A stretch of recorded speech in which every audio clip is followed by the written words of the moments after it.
Looks like we're live. Welcome to the Bard of All Yes. Trades podcast. I'm your host, Brad the Bard. And today I have the most spicy guest in all of Long Island, Hello. Fabian from Fourth Stringers. And I just want to give a shout out to my sponsors. If you guys are in Allentown, Pennsylvania area and you want to try some jiu-jitsu out, check out Valley Jiu-Jitsu. You get a week free if you mention the Bard. Additionally, check out Vidinian's website if you like horror, creative writing, and sci-fi. He's got some really cool stuff on his website. Link in the description. And also a giant shout out to my Patreon supporters, including Samuel Diefenbach, the massage man on Instagram. And that's about it. Welcome to the show, my man. What's up, dude? Who's the massage man? Yo, Sam Diefenbach. He's one of my best friends. He's a Patreon supporter of mine. He's in the tier that gets a verbal shout out. Is he like one of the turnover massage kind of guys? I'll say he's pretty professional. He does jiu-jitsu. Oh, okay. And I gotta say, actually, he's the best massage therapist I've. Oh, really? Yeah, Cool. Like he's actually fucking phenomenal. When I'm injured, like I don't have health insurance, so I just go to him like, dude, this doesn't work right. What do I do? And he's like, just flip over, bro. That'll make you feel all better. They've got a lot of those kinds of. You know what's actually pretty funny? Our gym used to be located next to one of those like weird massage parlors, and like the Asian like ones, Asian the happy ending. See, ones? the thing is, not all Asian massage parlors in New York are like that, but the ones that are open till 12 a.m. Those are the ones you got to look out for. Yeah. Those are the ones that have the people and the pickup trucks who come in, look around, and then they walk inside like secretly. Those are the ones you got to look out for. Yeah. But thank God now we're more bougie. Right now we have a hairdresser next to our gym, so none of that anymore. I but saw that. I was picking their Wi-Fi up when I was trying to. I was like, who is it? Yeah. But what's up? Yeah, man. So yo, let's talk a little bit about the Fourth Stringers thing, right? You brought me some shorts. Yeah. Oh, man. They're in my car. I forgot to bring them in the bus. But yes, I It's brought all them. good. We'll make sure we get it hooked up. So we actually got to roll earlier today, which was really cool. You Yeah. are as explosive as you look like you are in the competitions. Really? Dude. You know what's so funny? I go to these competitions and I see all these other guys and I'm like, damn, do I look anywhere near as intimidating as these guys? Because like I have no self-awareness and like imposter syndrome is rampant in jiu-jitsu. Yo, for sure. Yeah, so like I look at these guys and I'm like, damn, this dude looks crazy. Like this dude looks like he's been through some shit. And I like think back at the stuff I've done and I'm like, yeah, well, I'm pretty sure I logged in over 10,000 hours in like StarCraft and like Diablo and Warcraft. So like the mastery trades to the wrong thing. yeah, so like I don't know if I have the same like whatever, I give off the same vibes as they do. Nah, I'm probably just like, they're looking at me, they're like, oh, this is gonna be an easy match. But I mean, thankfully jiu-jitsu isn't about who's the most explosive or whatever. It's more of like a mindful sport. So Yeah, definitely is. definitely man. evens the odds. Let me ask you, like, what got you into BJJ? Because like you're my age and you're competing at like the high fucking level, dude. Like I've seen you go against some like incredible dudes. It's actually funny. So I was a black belt under Matt Serra. His name's John Beneducci. They call him Manimal out here, which I thought was the corniest thing I ever heard when I was like 20 years old. I remember making fun of him for that. But now being here and like actually seeing him like with everybody, I still think it's super corny. But but he's a cool guy. He's really cool. But anyway, he opened a CrossFit gym pretty close to my house. I used to live in Bayside, and I was like done. You lived in Bayside. Is that when like I kind of met you around the time I had Frank Rosenthal on my show? Were you living in that area? No, dude, this was like 9-10 years ago. Oh, okay. Yeah, so considerably. yeah, so I grew up in Queens, but I used to be a fat kid, and then I got really into like fitness. So I went from like doing the fitness team in high school because we didn't have like wrestling or anything, and then I just working out on my own. I was like, I need to be more I need to be a part of like a gym or something. I need more motivation is what I was really looking for. Like I could go to the gym like 2 times a day, but like I just didn't have like that. Like I loved competing in like video games, so I needed more. Did you actually do competitive gaming? Yeah, I would try. For like I was, StarCraft? I not for StarCraft, but for like Gears of War. Dude, I fuck heavy with gears. Yeah, You guys yeah. see, I have like in the back, I have like a Gears of War like thing. I'll have to Yeah, show I you. went to a couple tournaments locally out here. Like it was cool, and like I would do game battles. I don't know if you've ever heard of that website, but like Yeah. that's like the baby steps you got to take to go towards like Major League Gaming or anything like that. Yeah. But I was like real competitive online. I imagine like I was just competitive, but I really didn't have the physical outlet to be competitive like as like a person. Like I could do it online. Yeah. I had the competitive mindset, but like I was never Locally. physically like Yeah. like the guy who could go out and win like I don't know, fucking competition. So I joined CrossFit. It was right by my house, and turns out the owner was a Matt Serra black belt. And I mean, I took one or he did like one or two classes in the gym, and I really thought it was like gay. Like I was like, this kind of sucks. But I remember pulling off an armbar on somebody, like another huge guy at the gym, and he literally stood up with me doing an armbar to him, and I had never felt the pain that I felt in my nuts that I felt that day, because he was Oh, like dude. he was able to bend his arm while I had my entire body on his arm, because I wasn't doing the armbar right. Obviously, it was like my second fucking class, but like Yeah. I remember just he stood up with me doing an armbar on him, and then after that, like, so that was like when I was like 20, 21, and I moved out to Long Island when I was 23, and me and Manimal kept in contact, and he told me, he's like, oh, actually, Matt Serra has a gym not too far from you. You should go try it out. And I went and I sat in for like the trial class or whatever, and I don't like I remember like immediately signing up, but like what I remember most from it is like there was this kid, his name was Sebastian. He was born without ears. Without ears? No ears, right? But he had been doing jiu-jitsu for like 5 years, right? And this kid fucking tooled me, and I was like pretty fit. I was coming out of CrossFit, you know, I'd been working out for like a good amount of time. Yeah. And like he would just Ezekiel choke me. He was fucking me up in the gi. And it was such an eye-opening experience. I was like, oh my God, I cannot walk around thinking I can defend myself if I'm getting fucking choked out by this kid with no fucking ears. You know? He had little nubs on the side of his head, and they were cauliflowered. Yeah. Like he didn't even Damn, have dude. ears. It was just like two little things sticking. It was like you know how like aliens will just have like two Yeah, yeah, he like- had that, but it was just cauliflowered, and I was like, this fucking kid, that fucking traumatized me, and I was like, I can't walk out of here thinking I can defend myself. And after that, I went to jiu-jitsu like 3 times a day. Like I would do the 3 6 times a day, a.m., damn, dude. I would do the 12 p.m., and I would do the 6:30 p.m., and my entire life was like, I'm doing jiu-jitsu. This is when I was like 23, Yeah. and yeah, that's how I started. Dude, that's sick, man. Yeah, it's fun. So you've been doing it like on and off for like 9 years? but No, pretty just seriously, like, on 6? 6 years, because Yeah. I don't count those 2 classes that Yeah. it was literally 2 classes, and I was like, this is gay. Yeah. And then I just didn't do it. So I've been doing it on for 6 years for sure. Nice. Yeah. So when did you start deciding that you were going to like compete? Because if you Uh-huh. were doing it like 3 times a day, that was like, it seems like you kind of went into it like egotistically, like, no, I'm not getting fucked up by no more like non-ear Yeah, folk. yeah. I think like about 2 months into it, I did my first competition. It was like sub only. This was the first time I'd ever been like exposed to like weight cutting and like signing Yeah. up for a competition and stuff like that. And like, yeah, I jumped into it like pretty quickly. It was 2 months. I have such a funny story. I went to the Good Fight, and I think my parents came too. Yeah, my parents did come, and it was so funny because like there was this fucking kid. Like my first match was against no, my first match was actually against this really big MMA fighter now. His name's James Lyons. Oh shit, yeah, Yeah, dude. small world, right? Yeah. So we went into like fucking triple, quadruple overtime. Like we were both white belts. I think he was a white belt with 2 years, but I was just a white belt with like 2 months, and like Yeah.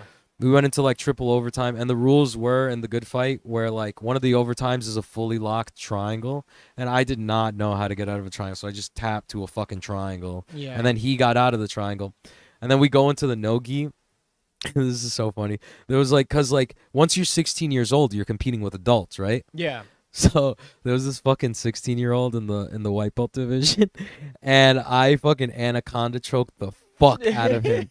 And I remember like I was like excited. I was like, yeah. And like his mom made it a fucking point to come up to me after and be like, he's only 16. And I'm like, in my head, I'm like, I don't give a fuck, lady. Yeah, dude. I've been getting choked out by a 15-year-old with no fucking ears for the past 2 months. Like, you think I give a fuck if he's 16? I will tool this kid and feel great about it after, you know? Let's run it back. Yeah, like I'm like, what? He's 16. Oh, you want me to wait 2 years and do it again? Yeah, Fuck you. Because I will. Because I will. Dude, I will go into the good fight fucking thing, and they have all this shit logged in. I will find his fucking name and I will challenge him to a super fight. Now, let's see where that little fucking kid is now. I'm a brown belt. He's probably one of those fucking blue belts that quit. All right, so Damn, like, dude. fuck that kid. Fuck that kid and fuck his mom, dude. Like, I that was such a fucking funny moment for me. I was like, this bitch, like, trying to make her kid and herself feel better. Like, she's screaming on the side of the mats for him to like choke me and shit. Fuck her, dude. For real. That was great. Damn, dude. That I don't know why. Like, I'm just thinking of like the last time I saw like a kid like story at like a competition. I recently did one in Connecticut with like some guys from Ultimate Athletics while I was visiting that group of guys. Like, they were like, they invited me to go with them. Like, they were gonna drive. Like, Oh, I had cool. the bus over there in New York, in Syracuse, and they were like, "Yo, we're going. Do you want to come?" And I'm like, "Well, now that you put it like that, I'm a pussy if I don't." You know what I mean? So like, Yeah, I obviously, guess. I'm Yeah, going yeah. with you. But yeah, dude. Like, I remember like, you know how you have to take like a couple poops before you fight? Dude, I actually just made a post about that where I was like, there is nobody who shits more, or nobody who uses the bathroom more than somebody who is about to compete or perform. Yo. Literally nobody. Yo, for sure, dude. I think like when I do like a musical performance, it's a lot different than jiu-jitsu for me. Like when I like I guess like one thing I can say is like, you know, I can have a beer before I play music, but you know, I'm not worried about someone neon bellying me at the same time. But at the same time, like, you know, I just have to take a piss. Dude, when I'm doing jiu-jitsu, I'm like, I need everything that's not good for me out of my body. Yeah, like, I feel need you. to be a fucking It's warrior. fight or flight. And then you get something I like to call combat cock. Do you know what that is? Nah, dude. So like when you're about to get into a fight, your dick becomes a penis, a tiny like penis. it shrinks in. It shrinks because it knows you're about to get into a fight. You're in a high stress situation. I've never like looked at it. So when are you stressed right now? It's probably in your stomach. So I you know what's so funny? Like this last competition, I went to Atlanta and I was like, oh, I'm nervous. I got combat cock right now. And then like it was going like the fucking it was taking so long that like after I went and did like 4 or 5 pisses, and then I look at my dick and I'm like, oh, I'm not nervous anymore. I'm fine. I'm fine. That's the measure. It all out, yeah. I'm not nervous anymore. I have a regular sized dick now. I'm fine. Like That's fucking funny. yeah, that's the measure for people who don't know. Like that's a Yeah. real thing. So. Yo, dude, I gotta be conscious of that next time. Yeah, I yeah, try to you'll compete a definitely lot. notice. Yeah. You'll definitely notice It's that like, you. oh, that's You're like, wake up. Oh, what are we nervous about, dude? Like, come on, we're fine. Yeah, but yo, so like I get done taking like one of my dumps, and I come out, and like in the next stall, there's this kid crying with his shit. dad outside, and he's just crying and puking in the toilet, and Oh, the dad's fuck. like this old Irish guy, like, come on, like Steven, you can't be doing that. Other people got to use the bathroom. Like, I'm like, Aw. bro, do not do that to your kid, bro. Like, he's fine. oh my god, I'm I like, would dude, let him throw fucking up. puke it Let out, him bro. puke. Like, You're I not don't know the if he one got competing. beat or something, and like he was in there puking because of that, Or like, maybe he was like the just nervous. cardio or whatever. Yo, for yeah. sure. But bro, I was like, damn, dude. And the dad was like fat. He's like, you can't be doing that. You're disgracing the yeah, family. Yeah. The family crest. Yeah, dude. But I was like, dude, like the dad definitely doesn't train. He doesn't know shit Yo, about competing. For sure, Yeah. dude. Like he doesn't get it at all. And I'm like, damn, bro. I resonate with rough. this little kid, but at Yeah. the same time, like, fucking. But at rub the some same time, if M&A he's on in it, my dude. fucking division, I'm gonna gonna fuck his ass up I'm tooling in his front ass. of his fucking stupid ass dad. And I'll Yo, be for like, you're next. Yeah. Fuck you. Nah, dude, I got fucking annihilated there. That was the first time I ever competed in an advanced division. Oh. Because I showed up and like I was cutting for Naga, but I wasn't at my cut weight yet. Yeah, yeah, yeah. So I wasn't like at my strong weight, and like so like I had to compete up a weight. So I was What like, weight? you know, so I walk around at like 170 ish, Mhm. but I was gonna fight at Naga at 169, like 175 ish, right? I walk around at, but like for this competition, like I was like 176 or something. So I'm like, fuck, dude, I'm Oh my giving up God. weight. Yeah, And yeah. it wasn't like 180. It was 185 and below. So I was Oh like, damn, shit. dude. Yeah, Like yeah. I'm definitely gonna be down 10 pounds. So I said, you know what? Fuck it. I'm Yeah. gonna do an advanced division and I'm gonna go up a weight. So I did. So I did like the gi was like in my like my belt. Yeah. And then like the no gi, I was like, let me see if I can like lock a fucking black belt. Let's just see Yeah, what why happens. not? Yeah, fuck it. So I got fucking trashed by everybody by points. I didn't sub Oh, once. that's good. So That's that was alright. cool because like Yeah. at least I went into a competition knowing like, well, at least I know my defense is competent enough to compete in an Especially in a advanced division. high stress situation. Yo, for sure. Yeah, yeah. Yeah. That's And good. I got into like some confidence stuff. Like there was some people in that division that were like definitely not black belts. Like I could just feel them out. But you know, they were bigger and stronger than me. Yeah, And probably yeah. better still. Like, you know, they were purple belts. I was a blue belt at the time. Mm-hmm. Yeah, I just like fucking I got ragdolled a lot. Like it was fucked up. Dude, those are like, I feel like those are, you know, they could either break you or make you a better grappler. Like I'm never okay with losing, but I can I can definitely appreciate my losses and like grow from them. Cause Yo, for like, sure. you know, like I've never, well, so far I haven't been the type to like let a loss like truly break me. Like Yeah. I've just pretty much, you know, like you get more data and then you get better. Yeah, exactly, Yeah, man. yeah. Do you do a lot? Do you like film all your matches and reflect on them? And Yeah, stuff? yeah, of course. I feel like that's like just like a thing, like a basic A thing you pretty need to standard do. thing, Everybody, yeah. yeah, it's pretty standard of people to do. You know, you take it to your coaches or like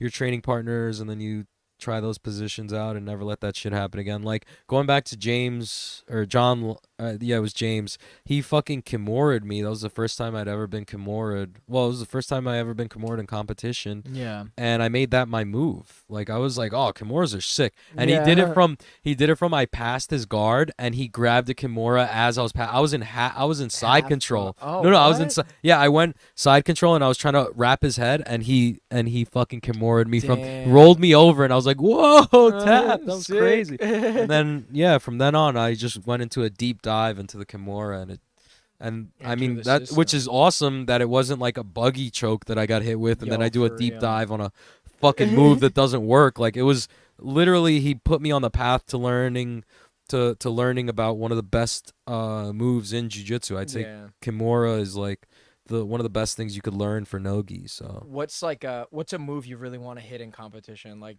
obviously the buggy choke's like one that's kind of like it's like the meme of the internet right now in the yeah, jiu-jitsu world. I think. maybe like a twister, you know, yeah, probably a twister, and like cuz I've hit twisters on like really high level dudes like Yeah? in the training room. Yeah, for sure, but like yeah, that's pretty much it. Just a twister. Oh, a wrist lock. I love wrist locking people. Yo, really? I wrist lock. Didn't you just try that on me? You did some. You I ripped don't- something on my I arm. I was like, don't- ah. I don't really remember much, Yeah. but I mean, I've done it to Max a bunch. Right, Max? Nope. Nah, I've done it to Max a bunch. It's like such a fun bully move to do. Like, Yeah. and I'm just passing the buck. It's happened to me enough that I remember I did a whole thing on my podcast. It was like Merry Wristmas. Everyone's getting wrist locked. Any blue belt and under is just welcome to fucking Serra's. Merry Wristmas. You get a wrist lock. You get a wrist lock. Everyone gets a fucking wrist lock. That's funny as shit. Yo, so let me ask, like, what gave you the idea to start like recording your podcast like in the drives to like different places? Because like a lot of times you post clips on like your Instagram, for instance, of you like just sitting in your fucking car, like with the mic, you know, like not. I actually just started doing that. And it's funny, like, cause like I'm literally sitting in so much traffic all the time. I've only done like 2 episodes like that, 2 or 3 episodes. Don't tell my insurance company. Don't tell my Yeah. insurance. Please don't tell my insurance company. But like, just the traffic is so bad in New York that I have like an hour to myself, and if I'm not listening to like Come Town or like, that's a podcast, by the way. Yeah. I'm not listening to that or like Tim Dillon or whatever the fuck. Like Oh, so I you will like just a lot of the stand-up comedians. yeah, podcasts? yeah. I'm like really into. I'd say mostly I'm into just Come Town though. That's a really fucking funny podcast, and it's very irreverent, but yeah, I have like all this time in my car, and I can't really watch like jiu-jitsu videos because like For you sure. kind of have to like really pay attention to them. Like I've tried, and like you know, it works sometimes, but like I would rather just like vent about what's going on and like what's on my mind while I'm driving. And like driving in fucking New York traffic isn't really that taxing on the mind because you're going 10 miles an hour anywhere. Yeah. So on the highway. So yeah, I started doing it like that, like probably like 2 weeks ago, 3 weeks ago. I call it the MPU, the mobile podcasting unit. And I'm like, all you fucking people, all you environmentalists, like all you fucking paper straw motherfuckers, like, look at me. Like, I got 277,000 miles on my car, and I've repurposed it into a mobile podcasting unit. Like, I'm saving the environment, not you guys. sure, you know, yeah. fuck you guys. Dude, let's riff on that for a little bit, like, because obviously, like, the bus is like something like that, right? Where, like, Oh I'm yeah, this is the completely MPU, repurposing it. baby. Yeah, exactly. This is the Bard's MPU. Mm-hmm. But I think like That's trademarked. You owe me $50 now. all right, you take Bitcoin. Yeah, I take Venmo. Don't worry. You take Cardano. I don't have any Bitcoin right now, but I have some Cardano. But yeah, man, there's like an interesting thing going on right now with like with Apple being like anti right to repair and shit. I don't know. Oh if you yeah, saw that. I actually just heard about that. They released that video of them like. Did you see the training video? Oh yeah. I didn't see it, but I just saw the headline about it that it's basically like they're trying to push Apple repairs and like undermine third-party people, yeah. repairs. You follow like Louis Rossman? No. No, he's like a New York guy, but like he runs a repair shop and he's like super pro like right to repair. He does Yeah, funny that's videos awesome. too, Yeah. He has like a repair shop, but he also like memes on like John Deere and Apple all the time. But yeah, that's just an interesting thing. I'll skip over that. Well, I mean, like, I don't know, like, is that what you do too? Yo, well, I mean, I used to like work in that industry, and like generally speaking, I try to repurpose shit all the time. Like, Oh, okay. even like when you walked in, like that like shoe rack that's like an old dresser. It's made out of a dead hooker. Yeah, well, yeah, like It's made out of the dead screws hookers. are the bones, but Yeah. you know what I mean. The most of it's like an old cabinet and like some that's other shit. awesome. You know what I mean? Like I repurpose a lot of things. Like this cabinet was like something I found on Craigslist. You know what I mean? This desk, like, dude, I'm all about like finding things that. Yo, how You know. hard is it to like repair an iPhone? Dude, so it depends on the generation, right? Okay, I so think, what like, about the latest generation? dude, Have like, you tried it? So I haven't tried it, but I Uh-huh. know, like, I've watched videos on it because I'm a fucking nerd.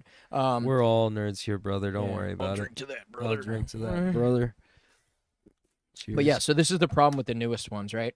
Mhm. They actually have serialized components. So what this means is if I have a brand new iPhone here and a brand new iPhone here, and I take the camera or the screen out of this one and put it here, certain features won't work anymore. Oh my Because god. it's serialized to that. So Apple needs to be the one to fix it. So and does re-serialize things. that happen to, like, let's say I broke the back case or the front, like the front screen or the back screen? Will it, I mean the back of the Yeah. phone, like, will that affect its, like, because like I feel like that's the most common thing to break is the the actual back thing? the glass part of it. Yeah, I mean, I guess on the back, that part could be like replaced. Anything that has circuitry is serialized, though, like the screen, the camera, interesting. anything else like that. Well, Like I'm the asking. battery, even, dude, it's crazy. You I'm can't asking even swap because the my battery. girlfriend literally breaks like all of her phones, It'd be like like that. everything. So like I'm trying to find a way to not like.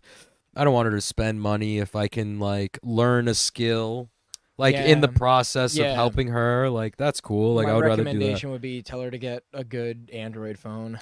Yo, I'm about to switch actually back to iPhone. I used to have I used to have an iPhone like back in the day, but like the reason is because whenever I post on Instagram, it's fucking blurry as shit. From like a Because it's not optimized to Android phones. So when you see people posting on Instagram stories and stuff like that, you can immediately tell that they're shooting on an Android because the quality isn't the same. You could take the same fucking video on an older iPhone and the quality's amazing because it's optimized for That's interesting. for iPhone. So like it's like compressed as it uploads. It makes yeah. sense. Like the codec matches up with the Yeah, iPhone yeah. shit. That's interesting. I didn't even think about that. Yeah, so like I personally don't even use like Instagram on my phone and shit. Like it sucks. yeah, Like, I always have remember to- you posted about Yeah, that. You're like yeah. the government. Yeah. The fucking government's coming after us. They're Yeah. overreaching, so we gotta fight it in Yeah. every way we can. And I'm gonna start doing social media on another phone. Yeah. Yeah, I You're remember. 100%. Yeah. I remember. Yeah, I like Yeah, I I don't know. compartmentalize like my life now. So like I have like certain browsers that I'll do like social media shit Yeah, on. you're like on Signal and Oh stuff, yeah, like dude. I noticed like secretly a racist. you know. Like that's like the Jesus dog Christ. whistle fucking app. Like this is where all the racists go. Oh Like, my god, dude, the that's dog whistle app. yeah, Oh my like god, I like don't you're have. on Signal, you're on Telegram, you're in all Oh, the I don't fucking use Telegram, chats, dude. like I fucking I just hate the like Proud Boy chats. no, Like not at all, dude. Like what's that fucking the social media of for the fucking I know uh you're. it got It's like canceled. it starts with a P. I think. I downloaded it. It's like fuck, I don't know man, that's why gonna I haunt did. me. Yeah. I downloaded it because I wanted to see some weird shit onto there. Because Yeah. anytime there's like a new social media thing, or like all the weird people start going onto there. Like it was Reddit, it was fucking 4chan in the Yeah, yeah, beginning and yeah. stuff. Like in the begin, like you got if you're gonna do that, or like Twitter. I mean, Twitter still lets you put like porn up and stuff, but like if you get into the ground floor of that shit, you see some real fucked up shit in the beginning, like some real interesting stuff. So like Yeah, for sure. I think it was no fuck, dude. Dude, It's now I oh, someone bring it up. and it's Oh, red. someone wrote it. Parlor. I knew it started with a P. Yeah. Who's that? Knockout Knockout podcast. Podcast Corsu. Oh, let's edit that out. I'm not supporting any other podcasts. So Damn. no, I'm kidding. We were I'm just kidding. talking about cum chat, d- dude. yeah. I'm Oh, kidding. I'm shit. kidding. Yeah. Oh shit. But yeah, dude. Like, Parlor. Yeah. That's where all the nah, racists are at now. yeah. I mean, no, I think it's down, right? Like, I don't know. I think they I took use it down. Discord, dude. Yeah, they took it down. Apple's a monopoly. They don't want anybody doing anything Yeah. that they don't like. So whatever. Yeah, for sure. You know what's crazy though? Like, I want to make a video about this, but like the videos I make that like the government, like they get like 100 views or something. So I don't go out of my way to make like good. Yeah, but the information, thing is, shit. like, I'll watch those things. So, Yeah. like, maybe it's like the quality of people watching it. Like, Yeah. I don't know. So, I yeah, definitely what were you like the saying? quality over quantity thing, but like in the early stages of this Yes, shit, it just yes. matters so much. Yeah. Like I really need to just interview like 8 porn stars back to back, and then I'll have, then I'll have 1 million subs and I'll be chilling. You know? Yeah. But you were Um, saying you wanted to make a video on it. Like, yeah, what topic? So like something like here's all right. I'm gonna Go we're off, going Queen. off, and I, Go off. Vent. All right, so did you hear about Apple's new thing that they're putting out where they're doing like the like intelligent hash scanning for child pornography images or CSAM, Interesting. child sexual abuse No. material? You know what's crazy? I feel like whenever they do something like that, it's under the guise of like take more control Yeah, and it's more. like, oh, this like if you're against us, you're for child. You're porn. for It's child- like, yeah, no, yeah. motherfucker. I It's just like, don't want you to be all up in my shit. Yo, for sure. Yeah. And this is the thing, dude. Like with the the technology that it exists for like image scanning like tools that like are dude, it's crazy. Like I'll send you some videos if you want to go down some rabbit holes and shit. But here like this is what I want to summarize. Apple's like for like all this like CSAM stuff and everything. But have you ever heard of the app Kik, K-I-K? No.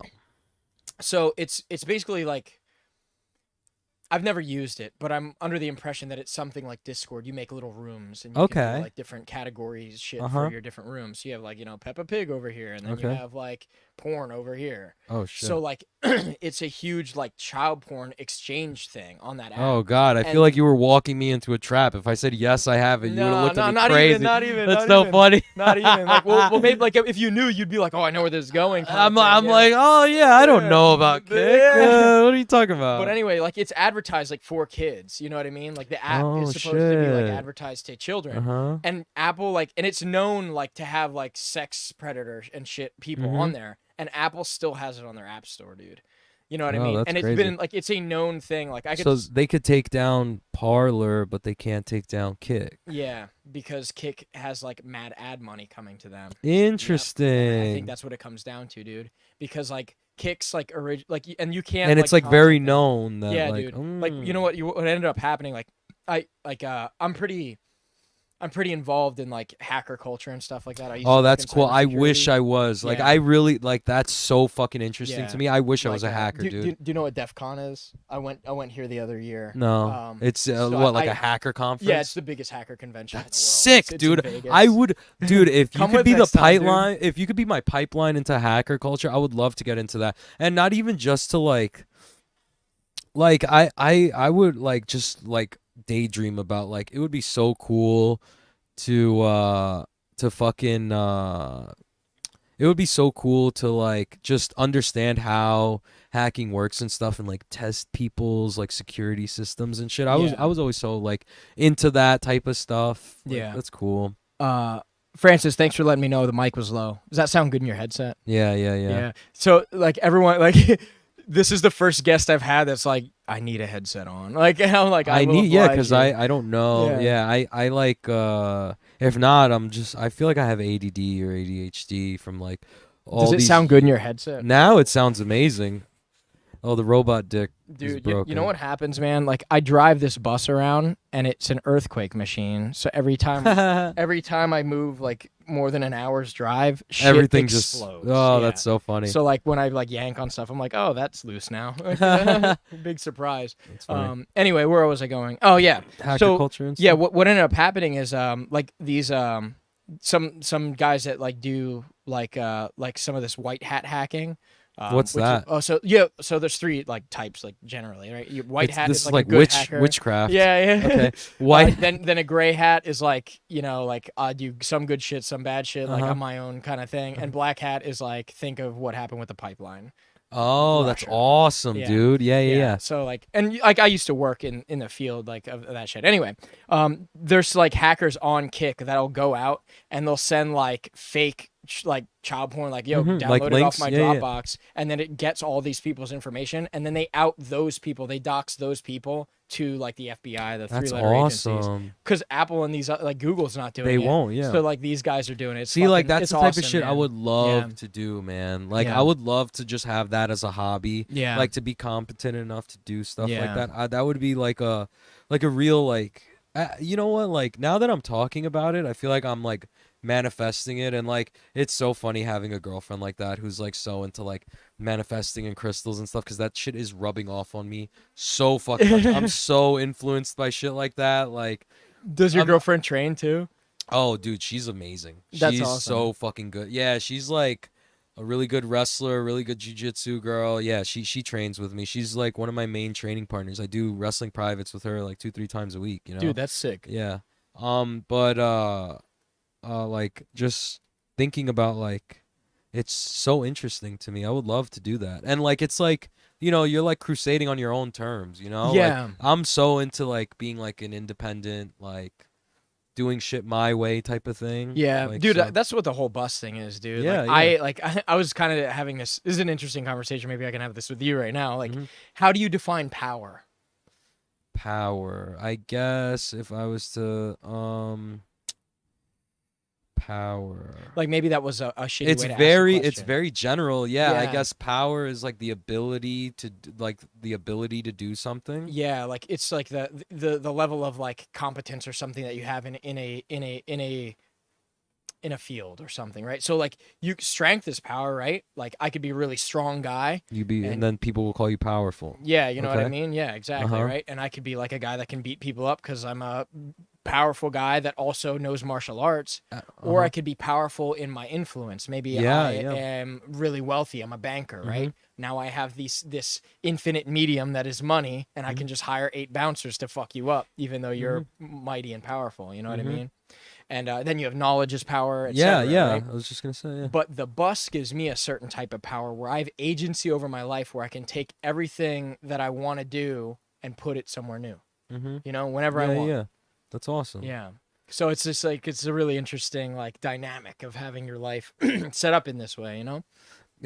But also it kind of like I feel like just the ability to do that kind of takes away from like your stability Of course, sometimes, yeah, you know, like you're 100%. powerful in some areas and you're weak in others, Yeah, it's all because about it's like you're compromise, yeah, sure, you can go other places, but like when I set up a home base somewhere, I'm powerful in that sense too. Absolutely. Like, you know, like But let me humor that a little Yeah. bit with saying that in that situation, you're kind of trapped by your situation as well. You know what I Yeah, mean? yeah. I And mean, you can and look I'm at not it saying as this being. lifestyle's for No, no, no. everybody. I understand. And what you said is 100% true, because I find myself oftentimes where like I'm listening to fucking cars go by and I'm like fucking trying to sleep. You know Yeah, what I mean? yeah. So There's certain luxuries that like, I'm definitely giving up by having this lifestyle. so you could argue that I would argue that I'm not trapped if I'm like doing this purposefully. Like, if I Yeah, choose to fair be in enough. that, I'm not trapped. It's more of like I choose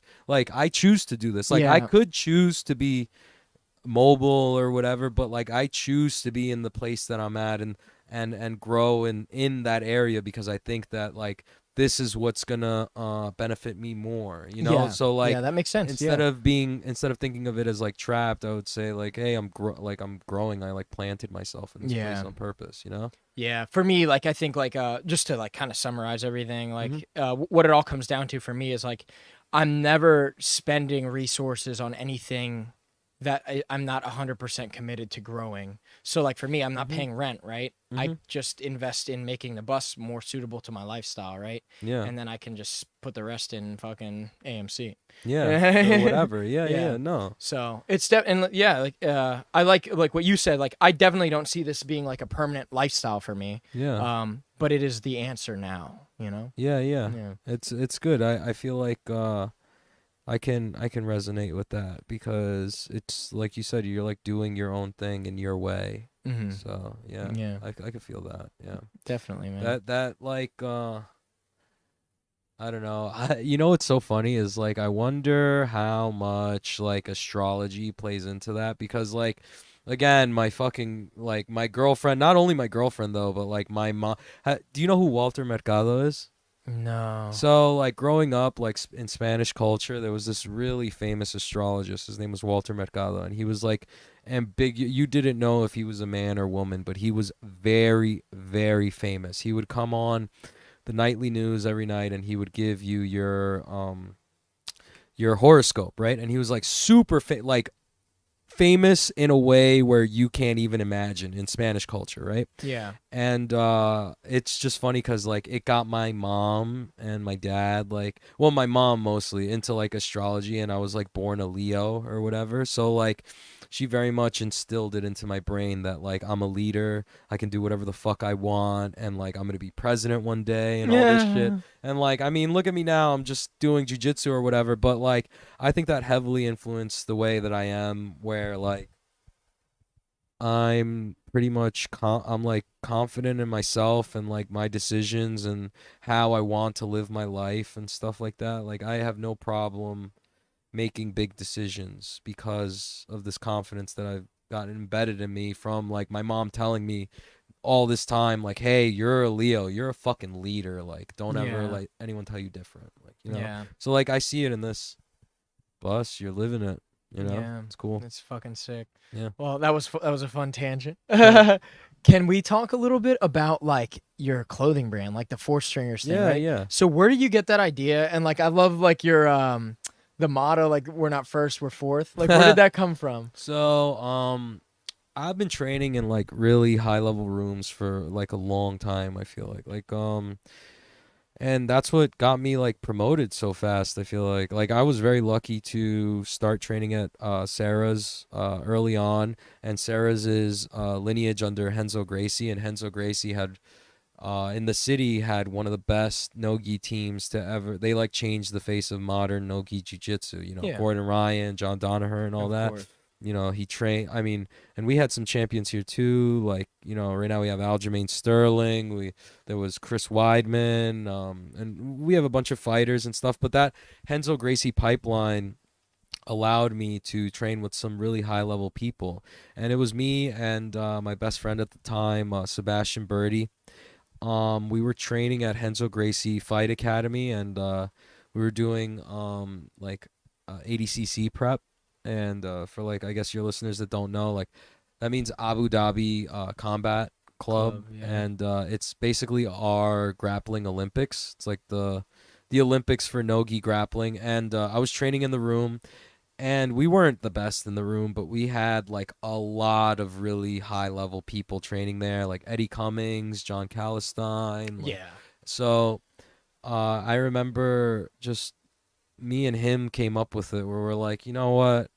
We're not the best in the room, but like we're not like the worst, but like have any other motherfucker come into the room and they're gonna have a really hard time with us. Like we might not be the best, but we show up every fucking day. We're training with the best, and we might not be first string or second string or third string, but we're fourth stringers, and like we're earning our spot, you know. So like Yeah. that's where it came from. Yeah. I actually started the podcast with Sebastian at first. He was really like it was like a joint thing. We started it together. But he ended up moving away during all this COVID stuff, and I think and like I just you can't really do a podcast with somebody like not there, Yeah. and like I've tried that like remote thing. That's why when you were like, "Yeah, do you want to do like a remote like Yeah. Zoom chat thing?" I'm like, "Nah, man. Yeah, I no. want the real Fabian." in front of I me. understand I wanna- completely. It's different. Yeah, you could touch me. You could touch me. But no, I understand. 'Cause it was hard, and we did do a couple podcasts like through Skype and stuff like that, and Yeah. it was fun, but it's just not the same. And like Yeah. but I took it upon myself to start like the brand, like the like making the logo and like the actual clothing line and stuff like that. I took it upon myself to do. It's so frustrating to be like for lack of a better word, like I'm from New York, and like the culture here that I grew up with was very like streetwear culture. And like I would look at some of these fucking rash guards and stuff, and I'd be like, this is the herbiest shit in the world. I don't know why people wear this shit. I don't know why there's there's no better option for clothes to wear. Like I would never wear this shit out. And like at first I was kind of blinded by jiu-jitsu. Like I was like, oh my god, jiu-jitsu is so cool. I'll wear tatami shit. Like, those fucking, like the thinking monkey rash guard or whatever the Yeah. fuck. I was like, oh, that's fucking sick. Jiu-jitsu's a chess match. Yeah. When in reality, I'm just, oh my god, it's so cringe to see those old fucking rash. I will never wear those old rash guards again. But like, I like, snapped out of it, and I'm like, you know what? Like, there needs to be like a brand that's actually like cool, like something that like people would want to wear because like the owner's cool, the owner like does this shit. And same thing for the podcast too. I feel like in jiu-jitsu's inundated with like people who don't even fucking compete, like speaking on competitions, like people who don't have like, they're not like day in day out competitors and stuff, and like Yeah. it's just inundated with that. Everyone thinks they have something to fucking say in jiu-jitsu, and I'm like, I don't give a fuck what you have to say, because Yeah. you're not in it like I am, or like my boys are, or whatever Yeah. the fuck. Like Even myself, dude, like I'll say like like you were saying the imposter syndrome thing, dude. Like I don't compete at like your Mhm. level or even as frequently as you, but I do enough so that I can talk without bullshit. Yes, You know what I mean? yes, and I can 'Cause I appreciate couldn't that do so much. Yeah, like, dude. and If I'm without not showing up mentioning to your names, room, like, yeah, man. yeah, if I'm not showing without up- like me, without mentioning names, I've definitely mentioned names on my podcast though. Yeah. But like over here, without mentioning names, like there's so many of these popular fucking podcasts that I can't even fucking get through 5 minutes of it without like scream. Yeah. Like, I'm sorry for yelling, guys, but like, dude, like it's really like it's droning, it's draining. I don't but I like, you're hurting the fucking culture at that point. Like, and I don't know who the fuck listens to them. I don't know what, like I think it's just literally, it's like white belts who are trying to get more into the culture, and then they stumble upon a podcast and give it a view, and then they're like, oh my god, this is the worst thing I've ever heard. Who the fuck are these people? And like, I don't know, I just saw that there was like a hole there for that. There was like a need there. And like this podcast, I really think that you are like so necessary for the culture, because we don't give that enough. means a lot, dude. No, Thank because you. we don't give enough credit to the people who document what goes on in jiu-jitsu. Because without people like you, this would all be lost in the nether. Like, we wouldn't know about Sogi. There wouldn't be proper coverage on things like that. Like Emerald City, like you've done big things already. You're right there. You're in the culture. You're helping like Sam McHale fucking bring more attention to like local grapplers and stuff like that, like, and interviewing me. I'm so grateful for this, like using your platform to help me elevate my brand and stuff like that. Absolutely, Like man. a rising tide raises all ships. Yo, So Sam actually said that on my podcast, and I loved it. yeah, Dude. yeah, dude, and that's like a common fucking. That should be a common sentiment against us, but it's just like I see these fucking grifters like who are just like I don't even know what the fuck they're talking about, cuz like at a certain point you're not even in the culture like that, you're just talking about it. I don't know, it's Dude, just for it's gross to It me. is, dude. It is like what you just said, dude. It's fucking gross. Yeah. It's like cringy too. Like Yeah. I've been in other circles where like a friend of mine, we were just talking about like we're like with some gun stuff like in PA, like in New York, like you can't like get guns. Like, Dude, I'm easily here. fucking scared of guns. Like I want nothing to do Yeah. with guns just cuz of like the culture I grew up with in Yeah. New York. Yeah. For sure. But like for me, like I grew up with like I don't know. You like grew I up was with in- I guns, was so in- it's you're yeah. used to it. Yeah. Well, I didn't yeah. really even grow up with guns, but like I was in the military, and I'm like, I gotta that's earn sweet. this right by serving my country. Yeah, kind of thing, yeah. You know what I mean? Awesome. But like I was talking with one of my buddies about it, and there's like he's in like a lot of these communities where people will talk about like some gun shit, but they're just like these cringy like basement dweller ass dudes. You know what I mean? And it's Yeah. just like he was saying like one of the things like he gathered is like what you the thing that like you have to combat these people with that are like poisoning like the actual like good Culture? nature of the exactly Uh-huh. is like there are no studs that aren't getting laid, just like there are no warriors who don't go to war. You know what I mean? So say that again. Like say that sentence again. There's no studs that don't have sex, Mhm. just like there's no warriors that don't practice war and go to war. You know what I Okay. mean? So you shouldn't talk about something without being it. Like for me personally, like okay. I not only do I do jujitsu, but I'm really trying to make music a big thing. Mhm. And I've been doing music longer than I've been doing jujitsu. Mhm. And I feel like shit when I have someone on who is like really accomplished, and the imposter syndrome is so like for better or worse, it's what makes me driven to be my best in whatever the facet of that thing is. And like I'll have like a god tier like guitarist on like like I've had do you listen to metal? Hell no. Okay, fair enough. Max does.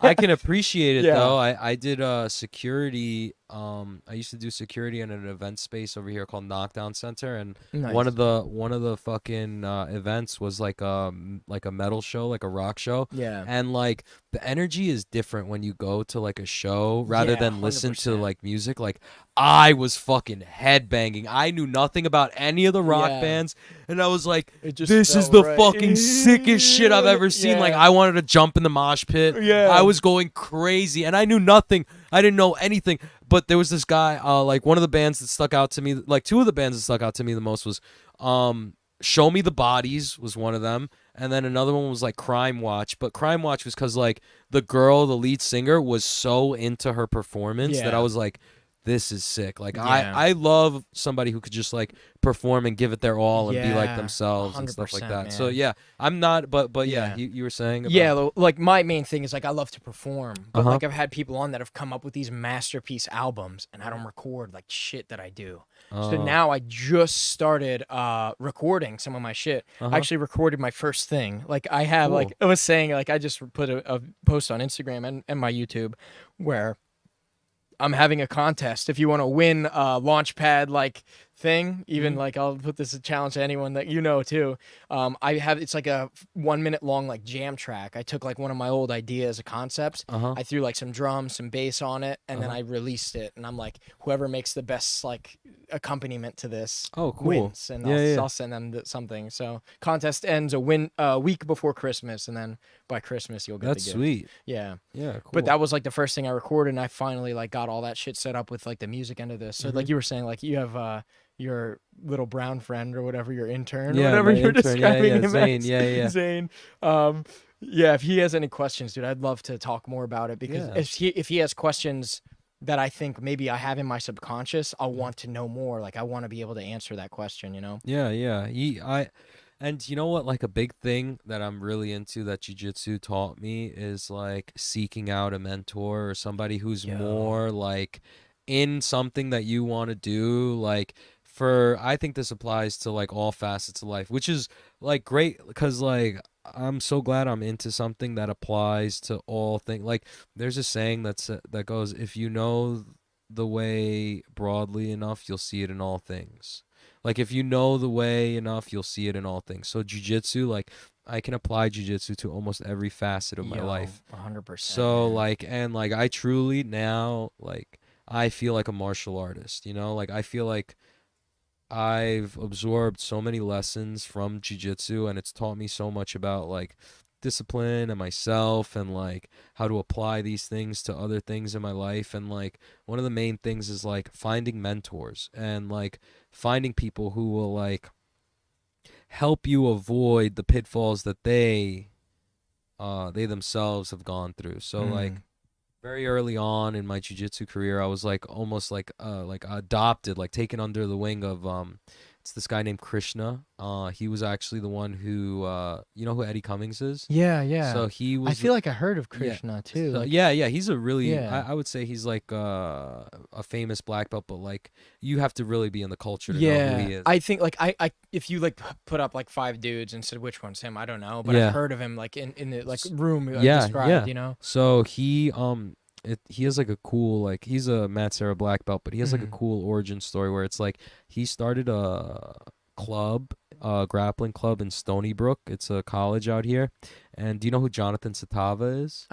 Ooh, It's another Satava. really high level I black know belt. these names, So dude. so he's competed in ADCC and stuff, I think. I know Yeah. he won trials. Oh, well, yeah, I should know of him then. But Jonathan Satava and Eddie Cummings actually started over there in the grappling club in Stony Brook, and Krishna was their like first instructor. And like I remember I came like when I was doing like 3-a-days or whatever, I would come to the open mat over here, and I came and he was a black belt on the mat that nobody really wanted to roll with. Like everyone, from what he told me, he was like, well, people don't want to roll with me because I just like they don't like to be exposed. Like they don't like that. Some people just come to jiu-jitsu for fun. And he's Mhm. like, and that's fine, but like I'm here to like learn and like experiment and like he would fuck people up. Yeah. And like I was more than willing to get fucked up. So I Yeah. would go with him and he'd wrist lock the fuck out of me, but I'd be asking questions, and he took a Mhm. real interest in me. He's like, Yeah, I for love your sure. mind. Like, I love that you're asking questions and you're actually trying to get better. You're not just here like a fucking lug, you Yeah. know? So he taught me a lot of these things. He was like a real role model for me growing up, like in jujitsu and Yeah. stuff. I mean, I was already an adult, but like he was very much like a mentor to me, and like taught me how to learn and taught me the importance of learning and like the importance of having a mentor, because he would tell me it's like he's trying to put me in like a technique time machine where like I don't have to go through those pitfalls. He's already done all that. He can take me by the hand and avoid all the traps that usually happen to growing grapplers. And like yeah, so he really showed me that like a mentor is very important to your progress in Mm. whatever it is you do. Seek out a mentor. 100%. And like there's another fucking saying, it's like when the student is ready, the master will present himself. So Yeah. yeah, like and that's why I'm trying to hook Zane up with you. Mhm. That's why I'm trying, like I'm so into like networking, like in that sense where it's like Yeah. if there's somebody that I perceive like has a lot of value and like could teach me something, like there's no reason why I shouldn't take the time out to like Yeah. understand them and stuff like that. Yeah. Dude, that's powerful. That's fine. That's fine. Yeah, Go ahead. that's really powerful stuff, man. Let me ask you, like, this is a question, like, I have like a list in my head that's always like a Cool. rehearsed Yeah, list that I that's want to awesome. ask Yeah. a person. But like, this will be a perfect segue into this question just because of like the path that you're describing. What was the most difficult chapter of your jujitsu career? And that could be defined however you want, right? Like it could be like, oh man, like this tournament was crazy, or maybe it was like, yo, when I was like a fucking white belt, you know what I mean? Or maybe it's like something coming up. Maybe you're doing trials, whatever it might be. I think just like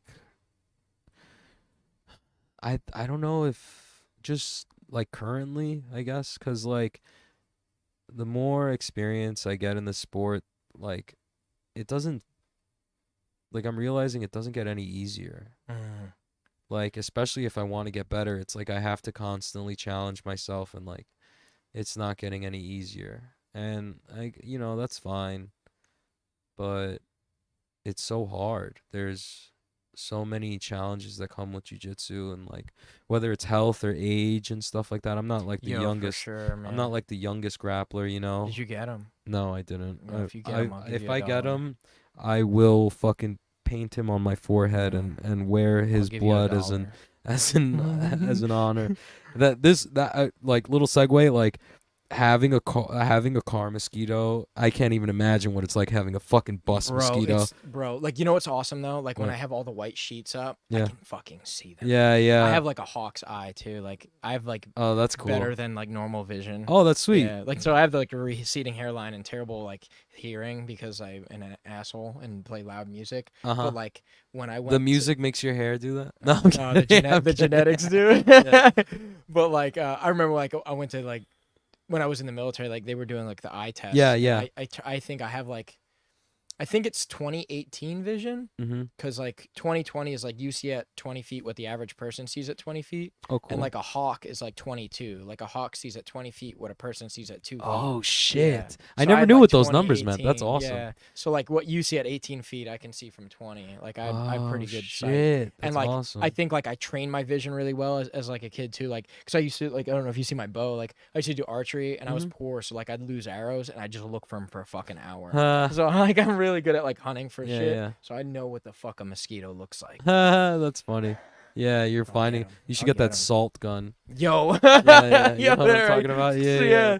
What was I saying before? Oh, the difficult jiu-jitsu Oh, chapter. okay. We go on tangents, man. So, yeah, I would say right now is my most difficult, and like that's because I'm like making it be like I could coast if I wanted to. I'm at a skill level where I could just coast and like have fun rolls and not really care to learn new things. Like I'm sure I could just coast the rest of my jiu-jitsu career if I really wanted to, but like do you feel like that's the not brand the kind of makes you like people are expect a certain level of shit yeah from you and but stuff? it comes naturally to me. Yeah. So like I'm seeking these challenges constantly. I'm constantly trying to make my jiu-jitsu uncomfortable and this journey uncomfortable. I don't want to be stagnant.